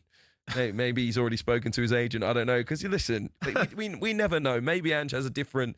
And maybe he needs to have a different outlook when it comes to how he defends in the Premier League. Because actually, despite the fact he did get into Europe the first season with Tottenham, unless he had his first choice defence out there, and everyone can say, well, your team's not going to defend well unless you've got your best players. I get that. But I think in terms of their approach, once they had the injuries... I felt it was very wayward to defend the way they defended without their first choice players there. So I don't know if he would have learnt much from that. I'm not sure. But he's not suddenly... I can't see it suddenly just... Defending deep. Yeah, can't see it. No. He's just talked about, I like to see my team score goals. That's how... So the best way to do that is get yourselves up the pitch, isn't it? It's not going to be defending from deep. It's going to be... Yeah, it's going to be fascinating, isn't it? Freddie, appreciate your call. Appreciate all of you who've got in touch on Nottingham Forest. Harsh to let go of Nuno Espirito Santo, but he'll be back very, very soon. Intrigued to see how Ange Postecoglou gets along. He'll be facing Arsenal at the Emirates Saturday lunchtime. Easy first match for him. I think they might defend deep in that one, to be perfectly honest. But tricky game to start off. You'll be able to hear it live and exclusive here on TalkSport. And we'll be looking at the Gunners up next here on Kickoff. You're listening to Kickoff on TalkSport with Ladbrokes. It's 18+, gambleaware.org.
You're listening to Kickoff on TalkSport. I am Hugh Woozencroft alongside the former England striker Dean Ashton. We're going to be taking a look at the teams at the top of the Premier League, or at least the perceived teams that should be in the title race. We'll talk about the runners and riders in a few moments' time, including Arsenal, where Nottingham Forest go on Saturday lunchtime, live and exclusive here on TalkSport. Let's look at the latest football action, thanks to Ladbrokes. The Big Preview on TalkSport with Ladbrokes. Get a free bet every week of the season and a big boost every day. That's Ladisfaction. Minimum £5 bet. Conditions apply. 18 plus gambleaware.org. So, 2 live games for you this Saturday exclusively from the Premier League. The game at the Emirates between Arsenal and Forest, that's at 12:30. At 8 p.m, we'll have a West London derby between Brentford and Chelsea. And ahead of this weekend's game, TalkSport reporter Ian Abraham spoke exclusively to the former Chelsea captain John Terry about the Premier League title race as a whole. Well, I think we always go for it. I think any big club at the start of the season has to have that as a mindset. But I think in terms of him saying that last year and probably this year, there's teams that are more experienced, got more experienced squad and have been there and done it before as well. So I think we have a really, really good, young, exciting squad. Are we ready now? I'm not sure, but also you don't want to put too much pressure on these boys as well. The expectation for me is on Liverpool, Man City and those guys that have been there and done it and stuff like that. So the pressure's on them, and listen, we can quietly sit behind, like I said, and do our thing. So the former Chelsea captain John Terry there, managing expectation down at his former club for Enzo Maresca. He was just reflecting there on Maresca's comments last year, which a lot of Chelsea fans were unhappy with, where he basically said that they weren't ready to win the title yet, despite the fact they were right in it towards the top of the table at the time the comments were made. They are now world champions, having gone and won the Club World Cup in the summer. They've played 3, won 2, drawn 1 so far in the Premier League at £284 million in spending, offset by £288 million incoming, leaving them with a net profit of £4 million for the summer for all that spending. There is, I think, a lot of people that wonder why Chelsea aren't under pressure. And I got a lot of stick from people saying, I said last week that Arne Slot is under pressure. There was a conversation that we were having about Arsenal. And I think people took it that I meant he's under more pressure than Mikel Arteta. That is not what I meant. What I meant was what has happened at his football club and the success that he's already had adds its own pressure to his role. It's a very different pressure to Mikel Arteta, who hasn't been there, done it, and got the T-shirt. He's almost fighting for his job. That's not the case with Arne Slot, but Arne Slot has a premium side. He's just signed the best forward in the league. He's broken the transfer record twice this summer. And more over the medium term than actually just this season, his job is to create a dynasty at Liverpool. That was my comment at the time, right? And you can disagree with it if you like, you can agree with it if you like, but my point is I think over the coming years, he will have to bring Champions League, he'll have to bring Premier League, right? I'm not saying he's under more pressure than Mikel Arteta. And I think people will disagree with my views on Chelsea as well, where I don't think Enzo Maresca is under any pressure to win the Premier League title, because I don't think Chelsea have run the club to win the league. There were some very clear deficiencies in their team, and they didn't even attempt, really, to address them. They needed an experienced centre-half, someone that could help them get over the line, someone that could really command their defence. They needed the same in the goalkeeper position. They didn't choose to address either of those, despite the fact that they spent, as we said, £284 million this summer. They also, what they've done in previous years, is bring in some really high potential youngsters. They continue to do that. But what we've seen now is after a couple of years, they're letting go of those youngsters. They're exposing them to the Premier League. They're giving them experience. And at the time, it looks like they're going to explode. Like we saw Noni Madueke last night, and the fact that he's moved to Arsenal, looking like he can actually contribute towards an Arsenal team that is going for the title. They let them go.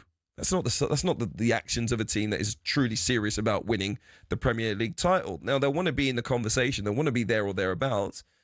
But your main rivals, Arsenal, have gone and addressed many weaknesses in their team. Liverpool have brought in some premium signings. And what you've done is continue with basically accountancy-based recruitment. You know, it is a very different model at Chelsea. It's working for them to an extent, but it's not the kind of action that's going to win you the Premier League title. At least I don't think it is. And that's why I don't put any real pressure on Enzo Maresca to deliver it. No, I think it's hard to disagree with what you're saying, but when you look at the turnover, the way they can sieve through massive squads and, like you say, you know, turn over a profit even when you're spending that much money because of the way you're running the size of the squads that they have and players out on loan, and it's clearly worked in that sense, and they've been mildly successful in doing that. But ultimately, you can't run away from the history of your club. You cannot do it, especially the recent history of Chelsea Football Club is a club that wins the biggest trophies. Now, they've just gone and won the Club World Cup, and they did it in a manner which made everyone made everyone sit back and go, hang on, this team is capable of very much competing and beating the best teams in the world. They were outstanding in that tournament, in the games that they played. That can't be overlooked. And he'll probably really like the fact that maybe there isn't that expectation on him and the pressure on him, when actually there should be, and he's going about it quite nicely. And I think they'll be there or thereabouts with the players that they've got, as long as there isn't too many major injuries, because the recruitment has been very good. Yes, it's young, but it's still a very, very healthy squad that he's got there. He's overtaken his mentor Pep in terms of that average possession. Chelsea are now the top of that in the Premier League in the way that he wants to control games. I think there's a lot of positivity there without the pressure, which surprised me because the size of Chelsea as a football club in the recent history that John Terry is very much part of, surprised he's not maybe said a bit more about what they stood for, that era that I played against, where the winning mentality and the players they were bringing in to do it had a very different, ruthless edge to it. Who are your title winners in a word right now as we stand? Arsenal. Still going to stick with Arsenal, yeah. Okay. I'm not. People slated Arteta for the performance a bit against Liverpool. I didn't see it. I thought they were arguably the better team, and ultimately it was a free kick that beat them. Okay, all right. The view of Dean Ashton there, the former England striker. That was all thanks to Ladbrokes. It's 18+, gambleaware.org. The big preview on TalkSport with Ladbrokes. Get a free bet every week of the season and a big boost every day. That's Ladisfaction. Minimum £5 bet. Conditions apply. 18+, gambleaware.org. So the weather has affected the first T20 between England and South Africa. Have we got any play upcoming? John Norman's there for TalkSport. Good evening. Yeah, good evening to you, Hugh. We've just got underway, actually. This match was supposed to start at 6:30. A 20-over-a-side game finally got underway about 7 minutes ago. It's been reduced to 9 overs a side, so really it's a toss of a coin kind of jobby. But for all the fans that have grimly clung on in Wales, well, they're going to get a little bit of cricket. And they were treated to a wicket first, well, rather second ball. First ball of Ryan Rickleton, who'd waited around for hours and then got a first baller. He edged behind. Beautiful delivery from Luke Wood, the left armer, opening the bowling for England in the power play. Jamie Overton has just struck Aidan Markram on the boot with an in-swinging Yorker, and came very close to a catch, a top edge, which has just evaded the fielder running back from cover.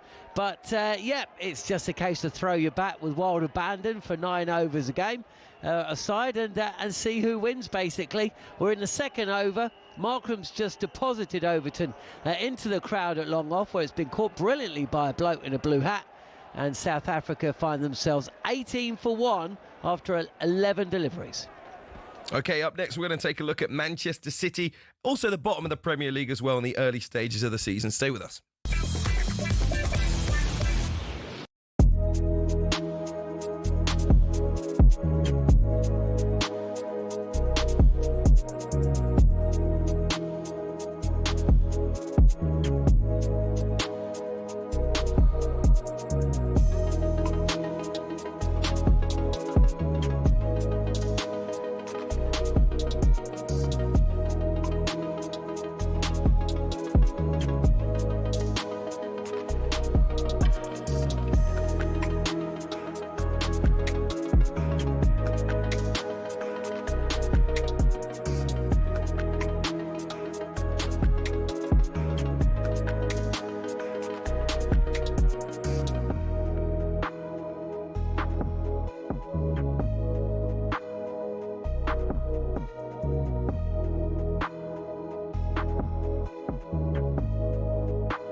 Football fans all have stadiums we love.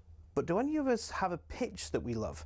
It might sound like an odd question, but pitches can be different sizes with big consequences. Why is that? And what are the actual rules?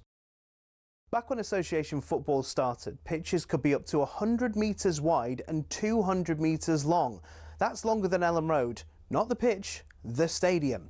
Anyway, UEFA wanted a standard across Europe for international matches, which became 105 metres long and 68 metres wide. But some clubs had been rebels, not intentionally, but because of the stadiums. Take Highbury, for example. It was 5 metres shorter and a metre narrower, meaning away sides had a challenge to adjust. White Hart Lane was exactly the same. And actually, when Spurs temporarily moved to Wembley, they asked the FA to shorten the pitch. The FA, very offended by the sacrilegious suggestion, said no. Which, in fairness, could have actually benefited Tottenham, because when they moved into their shiny new stadium, the pitch was exactly the same size as Wembley's. Today, Forest pitch at the City Ground is a big one. It's 2 metres wider than any other pitch in the Premier League. But the smallest of all, Craven Cottage, just 100 metres long and 65 wide. No excuse for not tracking your man. There are a couple of crazy outliers in Europe too. At Napoli's home ground, the Stadio Diego Armando Maradona, the pitch is a whopping 110 metres long. At least they don't play on a slope like Newcastle do. There's a 2-metre incline on the pitch at St James's Park, and don't get me started on the old pitch at Yeovil too. It used to be a slant of 2 metres corner to corner and across the halfway line. So UEFA have their standards. So do the FA, but they do give pitches in England some wiggle room. Pitches can be anywhere between 90 and 120 metres long and between 45 and 90 metres wide.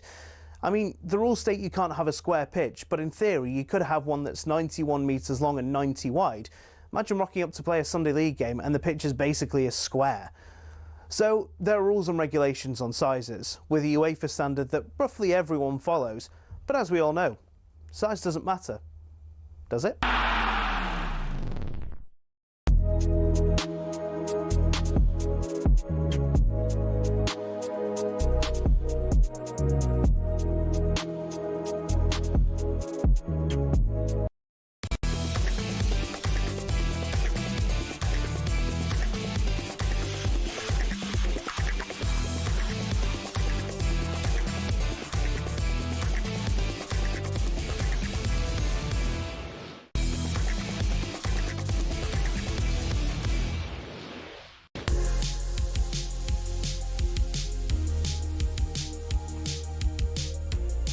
You're listening to Kick Off on TalkSport with Hugh Woozencroft and former England striker Dean Ashton. This hour we'll look ahead to the return of the Premier League. Arsenal facing a new manager bounce, possibly against Forest at the Emirates, live on TalkSport.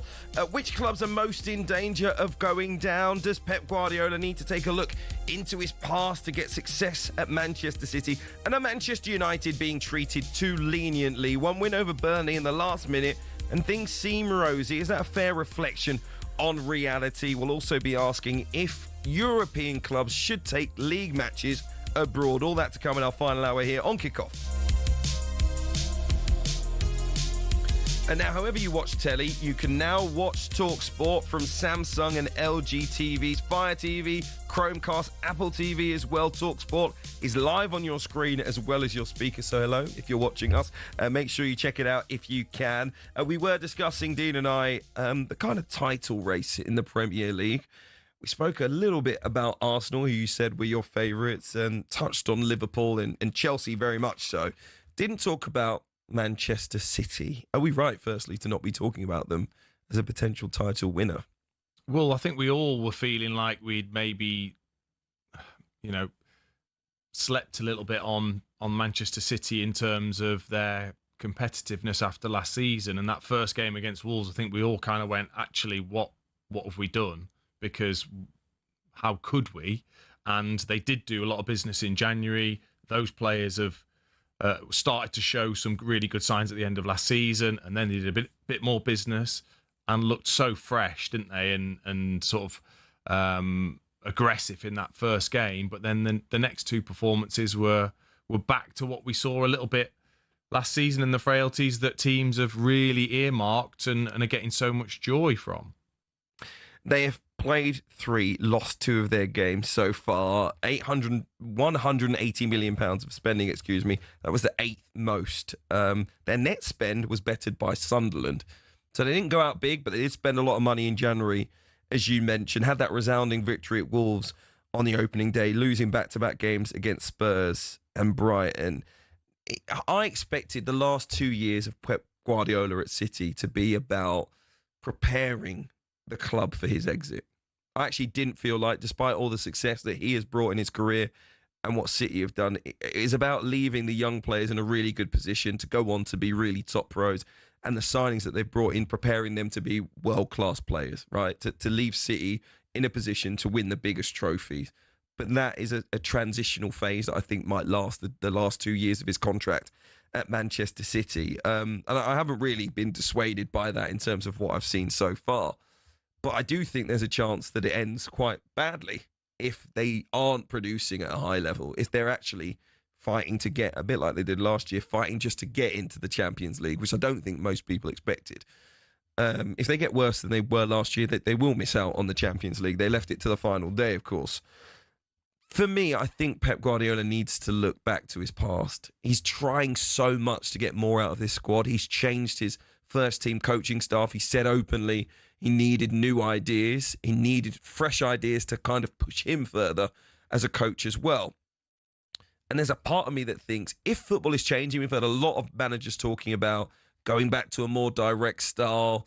This high press stuff that's happened in football is difficult for a lot of teams to pass out of now, because teams have got so good at recognising it and being able to counteract it, that if football is going to go back by 5-10 years, that Guardiola should do the same.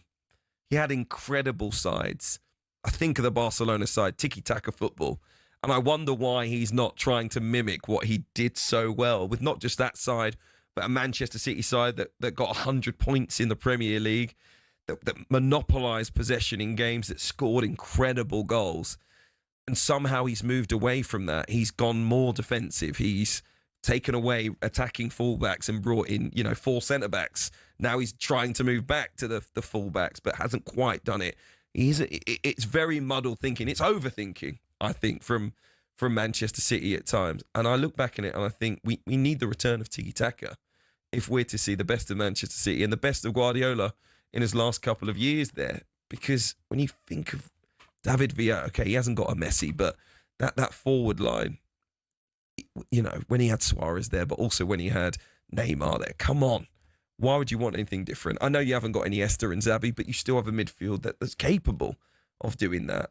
I don't see why he needs to bring in something so different to what he's done before. I think. Look, he is an innovator, isn't he? In terms of, he totally transformed football. He did. There's no doubt about that. He destroyed Sir Alex Ferguson's Manchester United team. Sir Alex Ferguson didn't really have an answer to it. Yes, you had Messi, of course, but that Barcelona team was destroying Sir Alex's team, and when he came to the Premier League too. And ultimately, most teams, in the way that we see football nowadays, they've all copied him. They've all copied what he did in the playing out from the back, in the goalkeeper's position, totally transforming. That's him. Fullbacks, that position's changed unrecognisably. That's because of him. He's done so much to change how we watch football and how teams play, and he's been attacked for it, as in coaches are, trying to find a way to counteract it. And it feels like they've found a little weakness in it, and he's probably trying to evolve again into something else that, managers and teams can't understand and get hold of, and he's finding that difficult. But ultimately, he's got to be given the time to try and do that. So Alex Ferguson didn't win every single Premier League.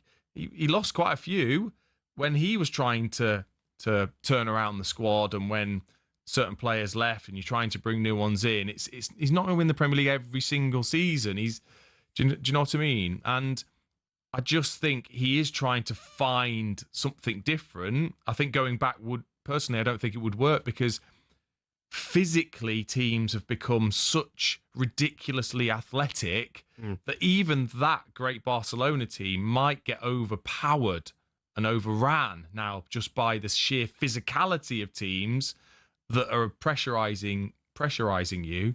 It's really interesting, I think, to watch Pep Guardiola and see how he's going to deal with turning this whole squad around and what they're going to look like when it feels like he's got to that point that he's happy with his squad. There's still a lot of new players still in the way that he clearly wants to play. But I think he will do. I think he'll find a new way. I think that's what he is. And I don't think he'll rest until he does. But the others have got a chance in the meantime, that's for sure. What you said there about the tactical nuances and how the game's changed, it reminds me of, I think Craig Bellamy said a couple of days ago, possibly, that the game has become about running these days. And I think he was responding to Thomas Tuchel. Excuse me if I've got the exact commenter wrong.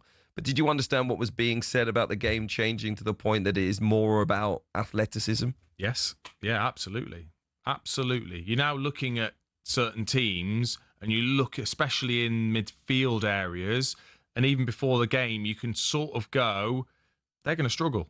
They are going to struggle against that midfield, because that midfield, and Brighton were a prime example against Manchester City, who have obviously got Rodri back, but he's not maybe right at the level just yet. Reinders has come in, Bernardo Silva was in there, and Brighton have overrun them. And they tired in the second half, Manchester City, because of it. You know, you've got the likes of Baliba in midfield, Hinchelwood. You know, these players were just overpowering City with the athleticism and the constant running. And Bernardo Silva's being targeted, even though he's a fantastic player and great skills. He's just being brushed aside by these athletic players that have got the abilities. Of course, you have to, but it's a power game. It's a running game at the moment. Let's touch on the bottom of the table very, very quickly. Remember my specialty. Remember, we've got Brentford against Chelsea coming up 8 o'clock on Saturday night. Brentford, a lot of people had tipped them to go down. They were criticised alongside at West Ham due to their managers, maybe West Ham more so, but they actually sit in 16th and 15th with 3 points so far. Wolves bottom after 3 defeats. Aston Villa second bottom, only 1 point, no goals scored. Fulham and Newcastle 18th and 17th respectively on 2 points as well. The promoted sides, Sunderland are 6th, Leeds are 12th, Burnley 14th as well. All of them have already won at least one game. Who are you most concerned about? And did we actually learn anything really in the opening 3 matches of the Premier League season about who might get relegated or who might not? It's too early. Yeah. It just is. You know, the transfer window has only just shut. These teams aren't settled. Their players have been unsettled in that period. In a lot of those clubs, there's been a lot of change of players within the Premier League. Within Premier League team to Premier League team, there's been a lot of changes. So we can't really go, oh, well, that's going to make a difference. What you can say is, at least we've seen from the promoted sides, they picked up points already. Yeah. They look like that this is their opportunity now. You know, while there's this bit of transition and a bit of unsettle in certain teams, get some points early on. Give yourself the confidence. You know, hopefully the players you brought in can gain confidence from some points on the board and playing well to integrate themselves in as quickly as possible. And that's what I want to see. I want to see a real competitive Premier League right the way through. On your former club, West Ham United, who got a big win away at Forest, 3-0, very important after the opening 2 defeats to kind of change the narrative around the manager, Graham Potter, and the team itself. Are you confident they'll stay up? Yes, yeah, I do. I think there's enough quality. I'm not confident they'll have a great season. I think it still looks like they might struggle down the bottom part of the Premier League. But I think there's enough quality there. And if Callum Wilson stays fit, that is a good signing. He has got the quality in the Premier League, and Bowen, of course, they kept. And he changed it, as he should have done. He changed it. He went to a back 4, and yes, they obviously had to withstand a bit of pressure from Nottingham Forest, but then, you know, their quality showed in the second half, and credit to the manager that actually he did change things and he got the victory, but it's only one step, and he's still got a lot of work to do to win over those West Ham supporters who there is still a lot of ill feeling within the stadium. It took a lot for David Moyes to try and turn a bit of that around, and it's going to take a lot again for Graham Potter. Łukasz Fabianski back at the club today. Left in the summer, re-signed West Ham fan. So you've got a new goalkeeper. Straight in the starting 11. I was about to say, you might be back in the lineup very, very soon, the way Hermansen started the season. But there you go. I guess a club legend now back, Fabianski at West Ham United. Let's check in on the cricket very quickly. England taking on South Africa in the first T20 with TalkSport's John Norman. 67 for 3 South Africa, asked to bat first on a reduced game. It's not a T20, it's a 9-over thrash, really. They've lost wickets and they've hit some sixes. That's kind of what you expect from T20 anyway, isn't it?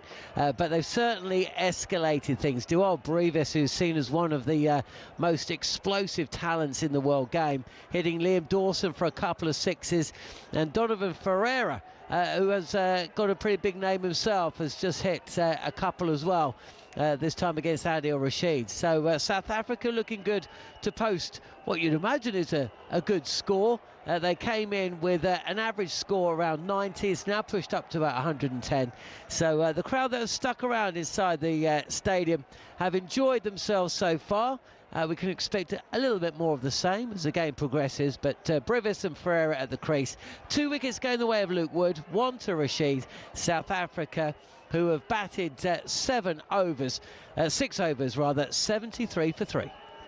You're listening to Kick Off on TalkSport with Ladbrokes. It's 18+, gambleaware.org. We've spoken about Manchester City a little bit earlier on. We're going to look ahead to the Manchester derby next from the United angle. Stay with us.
Kick-off on TalkSport. Hugh Woozencroft alongside the former England striker Dean Ashton. Just so you know, golf fans, TalkSport is entering the YouTube golf world. Welcome, this is TalkSport Golf Channel. Get in, Ollie Fisher, you beauty. How far do you reckon that's gone? I don't know, 350 maybe, 360? Oh dear, you've been tying them a bit, haven't you? Hey? I need to hit balls! It would help if you clean your clothes before you use them. Balls. Oh, that's your best today. Ollie Fisher, you absolute edge. Thank you very much.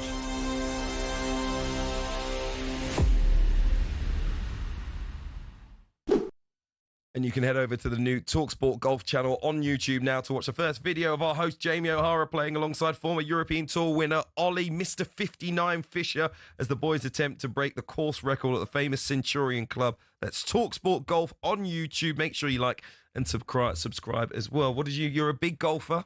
I am, yeah. What did you make of Jamie's swing? Very good. Good, yeah. Smooth. What do you play off? Little hint of draw, actually, from O'Hara. Nice. I play off 5. 5, yeah. Yeah. Very good. Which is all right. Yeah. Are you going to get involved? I hope so. We need to get you out there. Absolutely. You're one of those. You're very What quiet a gig he's about got there, by the how way. good you are at golf. What a gig he's got there. Jamie just playing golf, enjoying himself. Yeah, yeah. Playing with top tour pros. Do they allow beers on the golf course itself? Because Jamie would, wouldn't he? Of course they do. They do? I don't know. I'm not a golfer. Absolutely. Oh, We're okay. Not playing on the European Now we know Tour, why is you he? and the lads love golfing so much. I didn't realise. I think actually we could get a pretty good group of golfers together because I know Danny Murphy's a fantastic golfer. You're a great golfer. Jamie's a very good golfer. Andy Goldstein loves it. I'm smelling a TalkSport tournament here on the TalkSport YouTube, TalkSport Golf YouTube channel. So maybe that will happen later on in the year. In the meantime, let's get back to the football. We'll talk Manchester United, who, of course, go to City in the Manchester derby this weekend in the Premier League Sunday afternoon. We're going to start with the goalkeeper situation. Andre Onana has finally agreed to leave at Manchester United to Trabzonspor on a season-long loan. The Turkish club are going to cover the goalkeeper's Manchester United salary in full. In fact, Onana's set to earn extra due to bonuses. Sources close to the player say he'll earn almost double at Trabzonspor, which I find rather remarkable. Onana conceded 150 goals.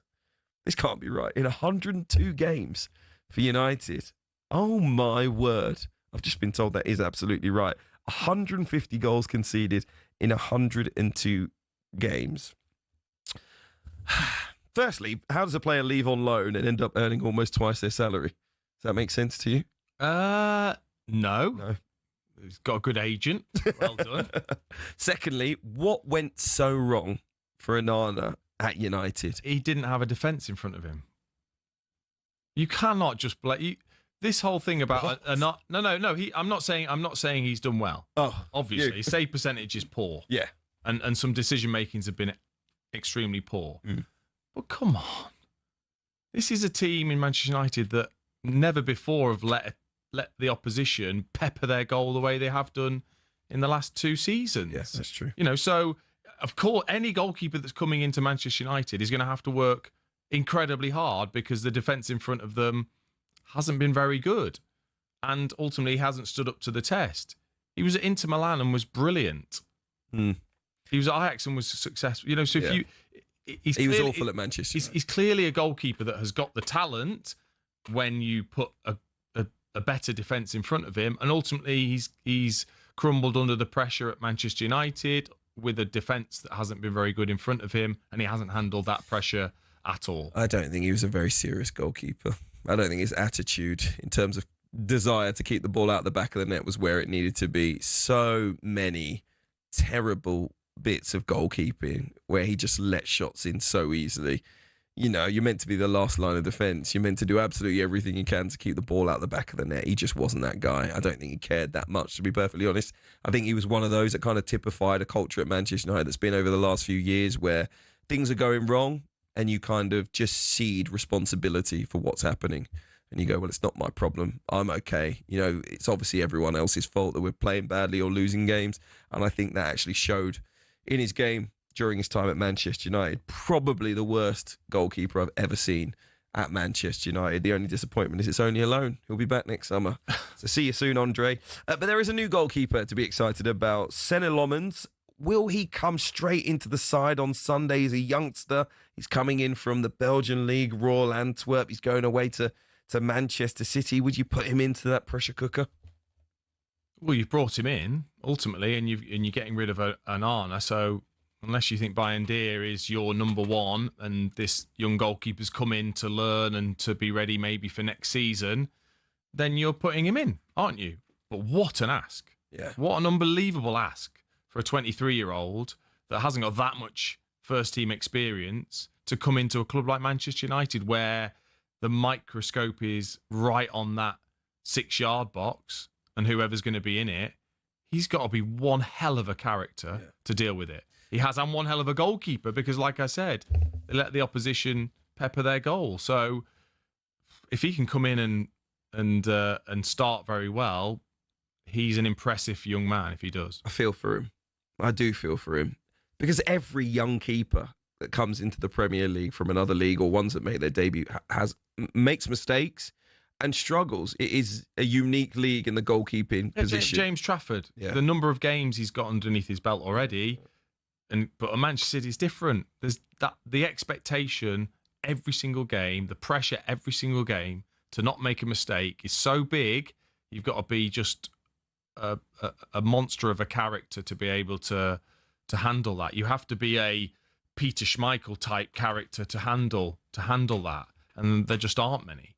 Are you surprised that even with this deal, people are kind of like, Man United need a new goalkeeper, they got a new goalkeeper. It's like, but again, like I'm saying, they brought in a young goalkeeper with no real guarantees of them handling the level. You know, Alex Crook and I both very strong that United should have gone out and got Ramsdale at least on loan at the start of this summer and had an experienced goalkeeper in the Premier League. Whatever you think about him as a keeper, I think he would have been an improvement on what we had. Lots of people telling me that Senna Lomans is an improvement on what Manchester United had, but he just doesn't come with that level of experience. Even towards the end of the window, I was saying, Mike Maignan got, a year left at AC Milan. Chelsea almost bought him. He's 25 mil. I know the wages are different, but go and get a 30-year-old goalkeeper, because the issues, like you say, at Man United, keeping clean sheets, organisationally at the back, they needed someone maybe more experienced. Do you think they don't get enough scrutiny, maybe enough criticism for what they've done over the summer? I think they've spent money, and they've certainly tried to improve things in the forward areas where they were massively struggling. And you've got a fantastic creator in Bruno Fernandes that the chances weren't being finished that he was creating. So in terms of that sense, there's got to be some positivity from that. But they're not shopping at the top table anymore. They're just not. And I hear when they take Šeško off Newcastle that it's because it's Man United, and there is a part of that. Of course there is. And Mbeumo again from under the noses of Tottenham because it's Manchester United. And yes, there is a part of that. But the absolute best, they're not bringing in the absolute best, because if they were, then Gigi Donnarumma would be on the red side of Manchester. One of, in my opinion, the 3 best goalkeepers in the world is available, and not having to pay a stupid transfer fee. And what a difference he would make to Manchester United. And he's gone to Manchester City, who have already got Ederson, who they kicked out the door, and James Trafford. I think that shows you where they really are at the moment. And they will, of course, attract players. They always will do, because it is Manchester United, but not the players that are at the absolute peak and the elite level that could really change them. Very quickly, Manchester United top in terms of total shots, expected goals, touches in the opposition box, accurate crosses per game, accurate long balls per game. They're in the top 4 for shots on target per game. Where do you think they should finish this season? In the top 10. In the top 10, because from what I've already seen, that system with that midfield will not cope. It just won't. It won't cope with most Premier League teams. Most Premier League teams will just overpower them in that area. Bruno Fernandes playing in a 2, that's not, and I'm not putting that on him, because I think he's a 10 every day of the week. Him in as a 2 with whoever they've still got there, Ugarte, Mainu, Casemiro. No, that is not working. It's just not, in my opinion. I just think there's the midfields are too powerful of the other Premier League teams. Okay, we'll see how they get on against the midfield three of Manchester City at the weekend. That game on Sunday afternoon. We'll be following it on the Sunday session here on TalkSport. Before we break, let's find out what's going on in the cricket. England taking on South Africa. John Norman. Not a lot. They've just gone off for rain. 97 for 5, South Africa. We're in the 8th over. It's just a question of whether we're going to see a 9th. It's a 9-over clash after rain pushed back the start time to 10 to 9. It should have got underway at 6:30. In and amongst the rain, there's been some explosive hitting. Devol Brevis and Donovan Ferreira both hit 3 sixes each. Brevis dismissed. First ball back in the side for Sam Curran for 23, but Ferreira is still there, 25 not out from 11. And Aidan Markram, who's had a decent time of things in England this year, he was 28 before Adi Rashid nipped him out. 2 wickets going the way of Luke Wood, 1 to Jamie Overton as well. So we're just going to have to wait and see. They haven't covered the ground in the covers. It's just the main hover over the strip. So it may just be a passing shower, and the teams will be back out shortly. But as things stand, South Africa 97 for 5, and we're in the 8th over. Well done to you if you're still at that match and you're listening to us on TalkSport, hopefully enjoying the evening. Up next, we're going to be taking a look at the role of the striker. Is the traditional number 9 making a comeback?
You're listening to Kickoff on TalkSport with Hugh, Woozencroft and Dean Ashton, the former West Ham striker. By the way, a Premier League legend, former England star Jermaine Defoe is live on TalkSport Breakfast tomorrow morning.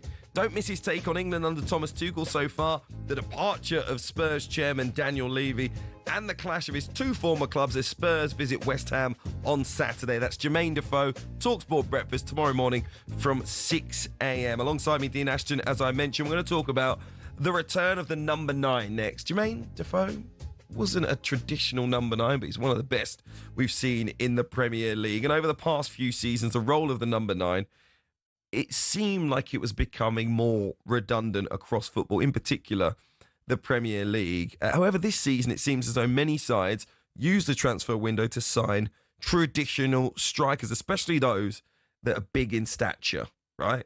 And I know that you've worked on this for TalkSport in the past. We spoke about the kind of the death of the number 9. Now it seems like it's the rebirth of the number 9. What could the reason be that so many clubs have looked to sign strikers with that more traditional style of play?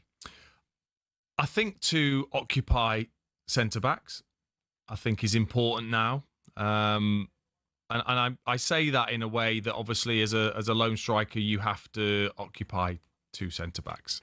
So if you've got somebody that is both physically big and athletic, then it gives them a better chance of doing it, of course. But it's not the number 9 as I know it. It's not.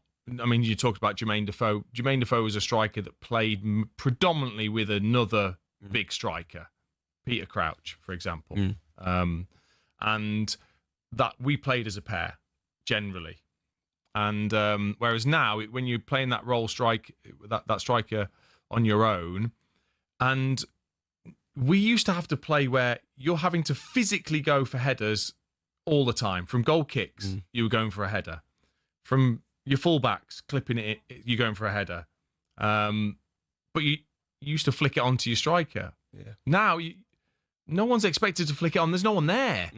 So it's a very different role. Your role is to take it really into feet, draw centre-backs away for your wide players to go in and score the goals, which is why we see Salah, etc., that are magnificent at what they do. But that's because you have a striker that occupies the 2 centre-backs, whether that is coming short, taking it into feet, whether that is running in behind, drawing them out of their positions. That's your role. You have to be really unselfish. Yes, you have to score goals. You have to be in the box. And it is important to have that player.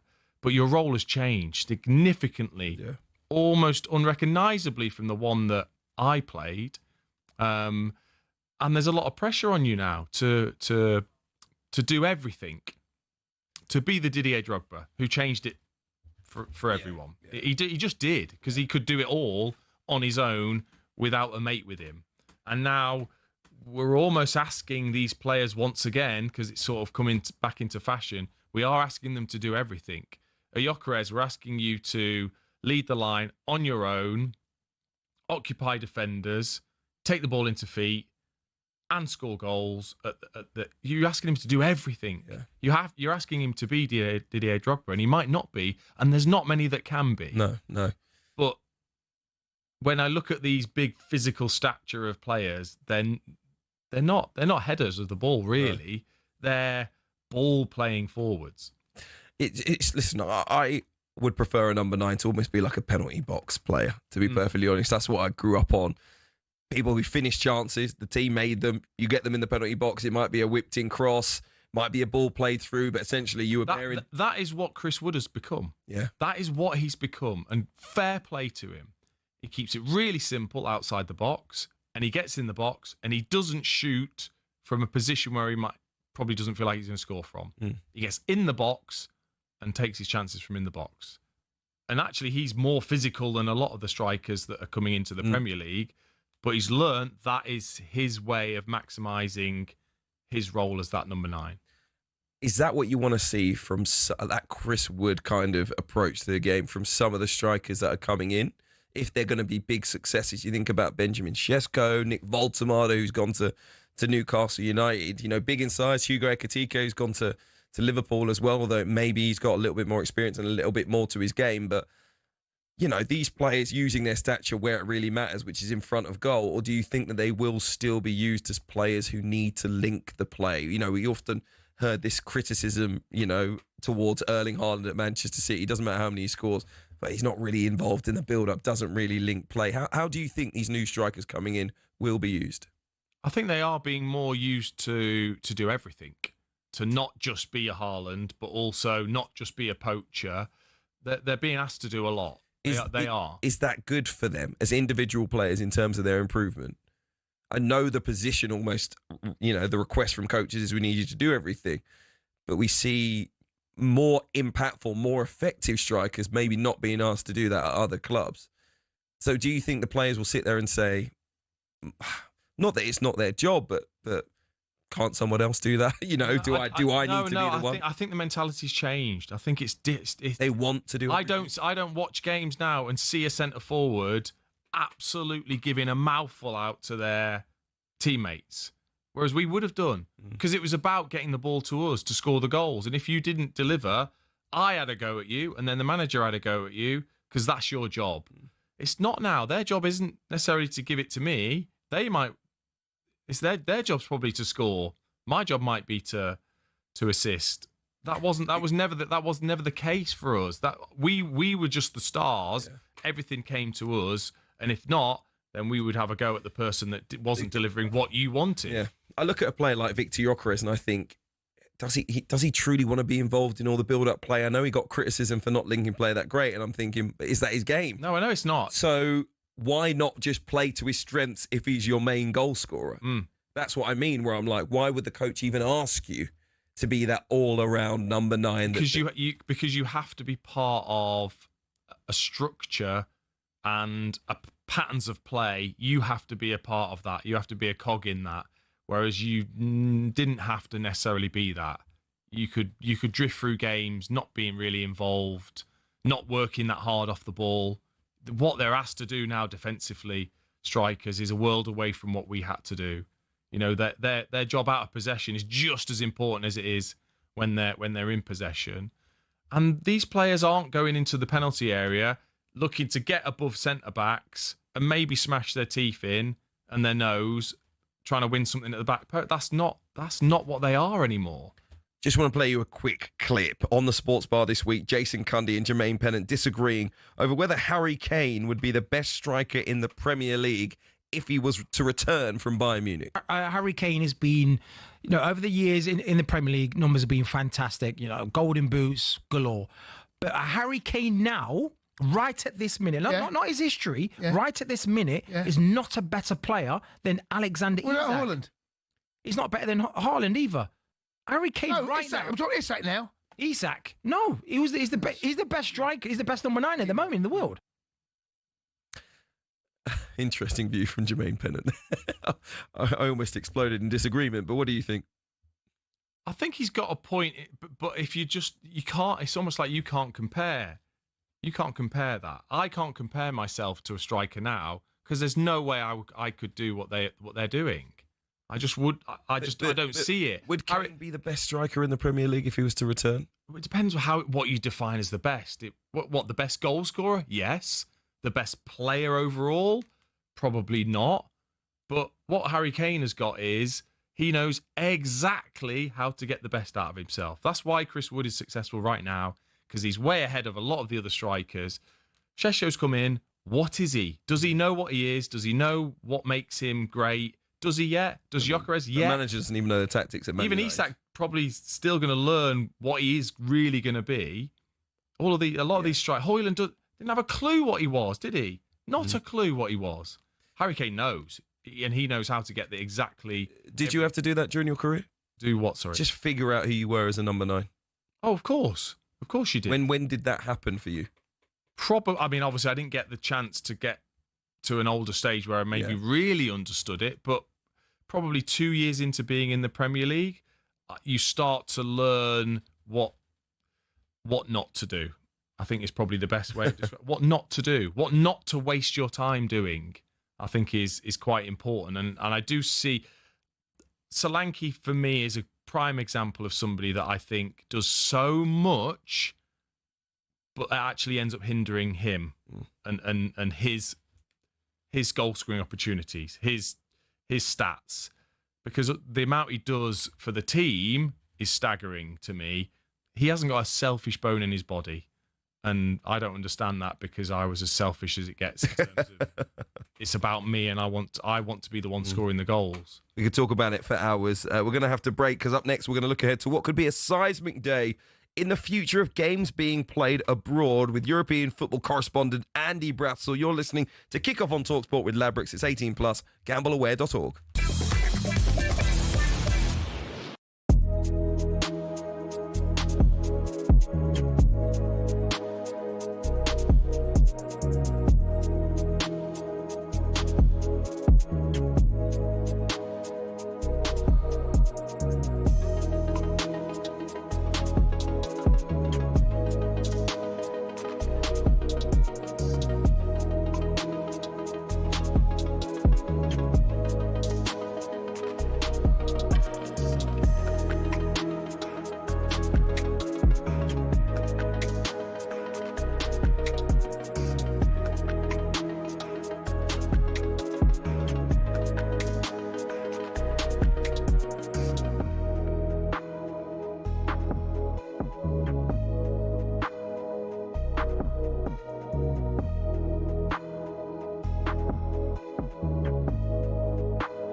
You're listening to Kickoff. Hugh Woozencroft here alongside Dean Ashton, the former England striker. The Sports Bar coming up with Jamie O'Hara and Jason Cundy very shortly. Give them a call, 03717 223344 if you'd like to be on very soon.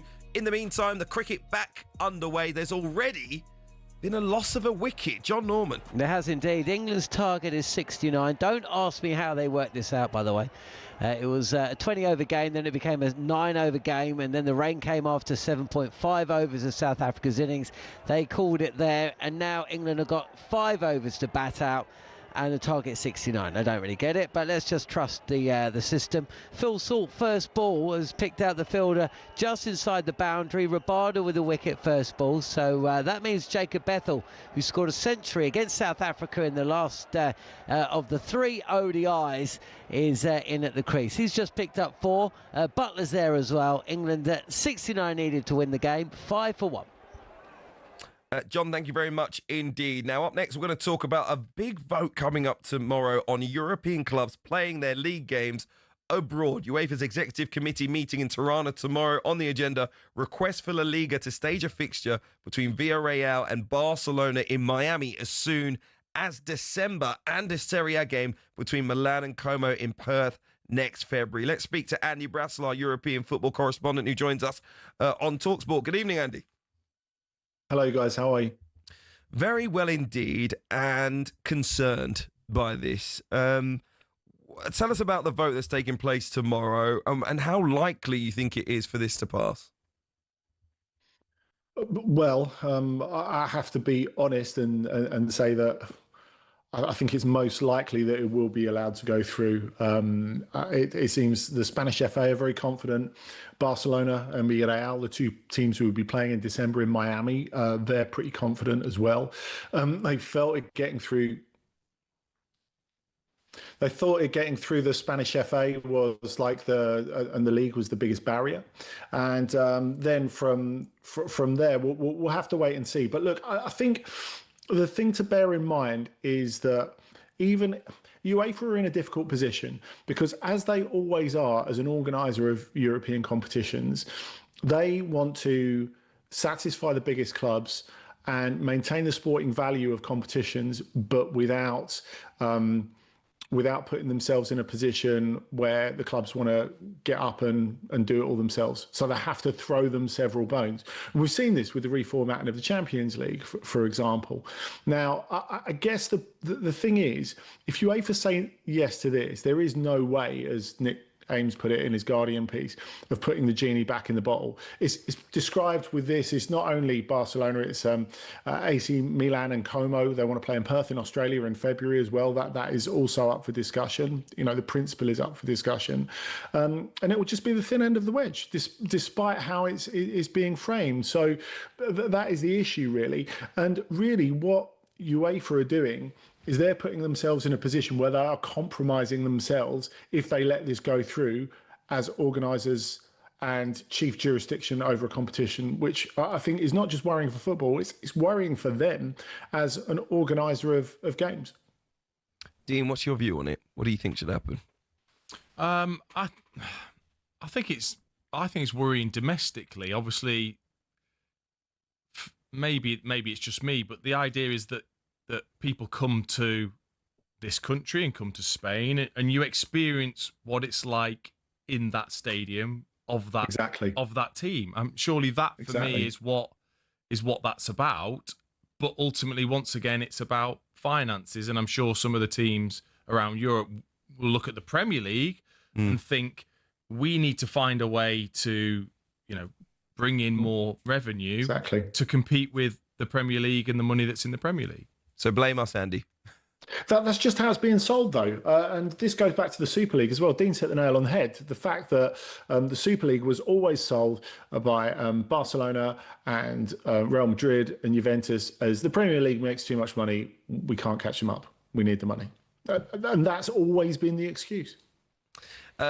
Listen, there is a part of me that thinks for teams outside the top divisions, it may be a possibility. I don't want to see it, but I can understand why if you're a Serie B team, you might want to expand your brand elsewhere. You might want to get some eyes, or if you're in the second division in Spain. But or even you can even possibly understand it in the EFL here, although there's more eyes on the EFL. But if Wrexham said, we want to play a game in the States, and we saw what it was like when they played the United States, and they had that huge audience, huge crowd there as well, and they want to build their brand some more, you can almost understand it. I wouldn't be for it. But I think that's even worse, though. But for Barcelona, for a team like Barcelona, go ahead, Andy. I think that's even worse. Like the idea that, lower division teams, that they're about community. Community is the only thing that keeps them going. So selling out that community is absolutely not an option. I think Wrexham, we can't really use them as an example because, they're a TV show as much as they are a football club. It's an extraordinary, probably never to be repeated case.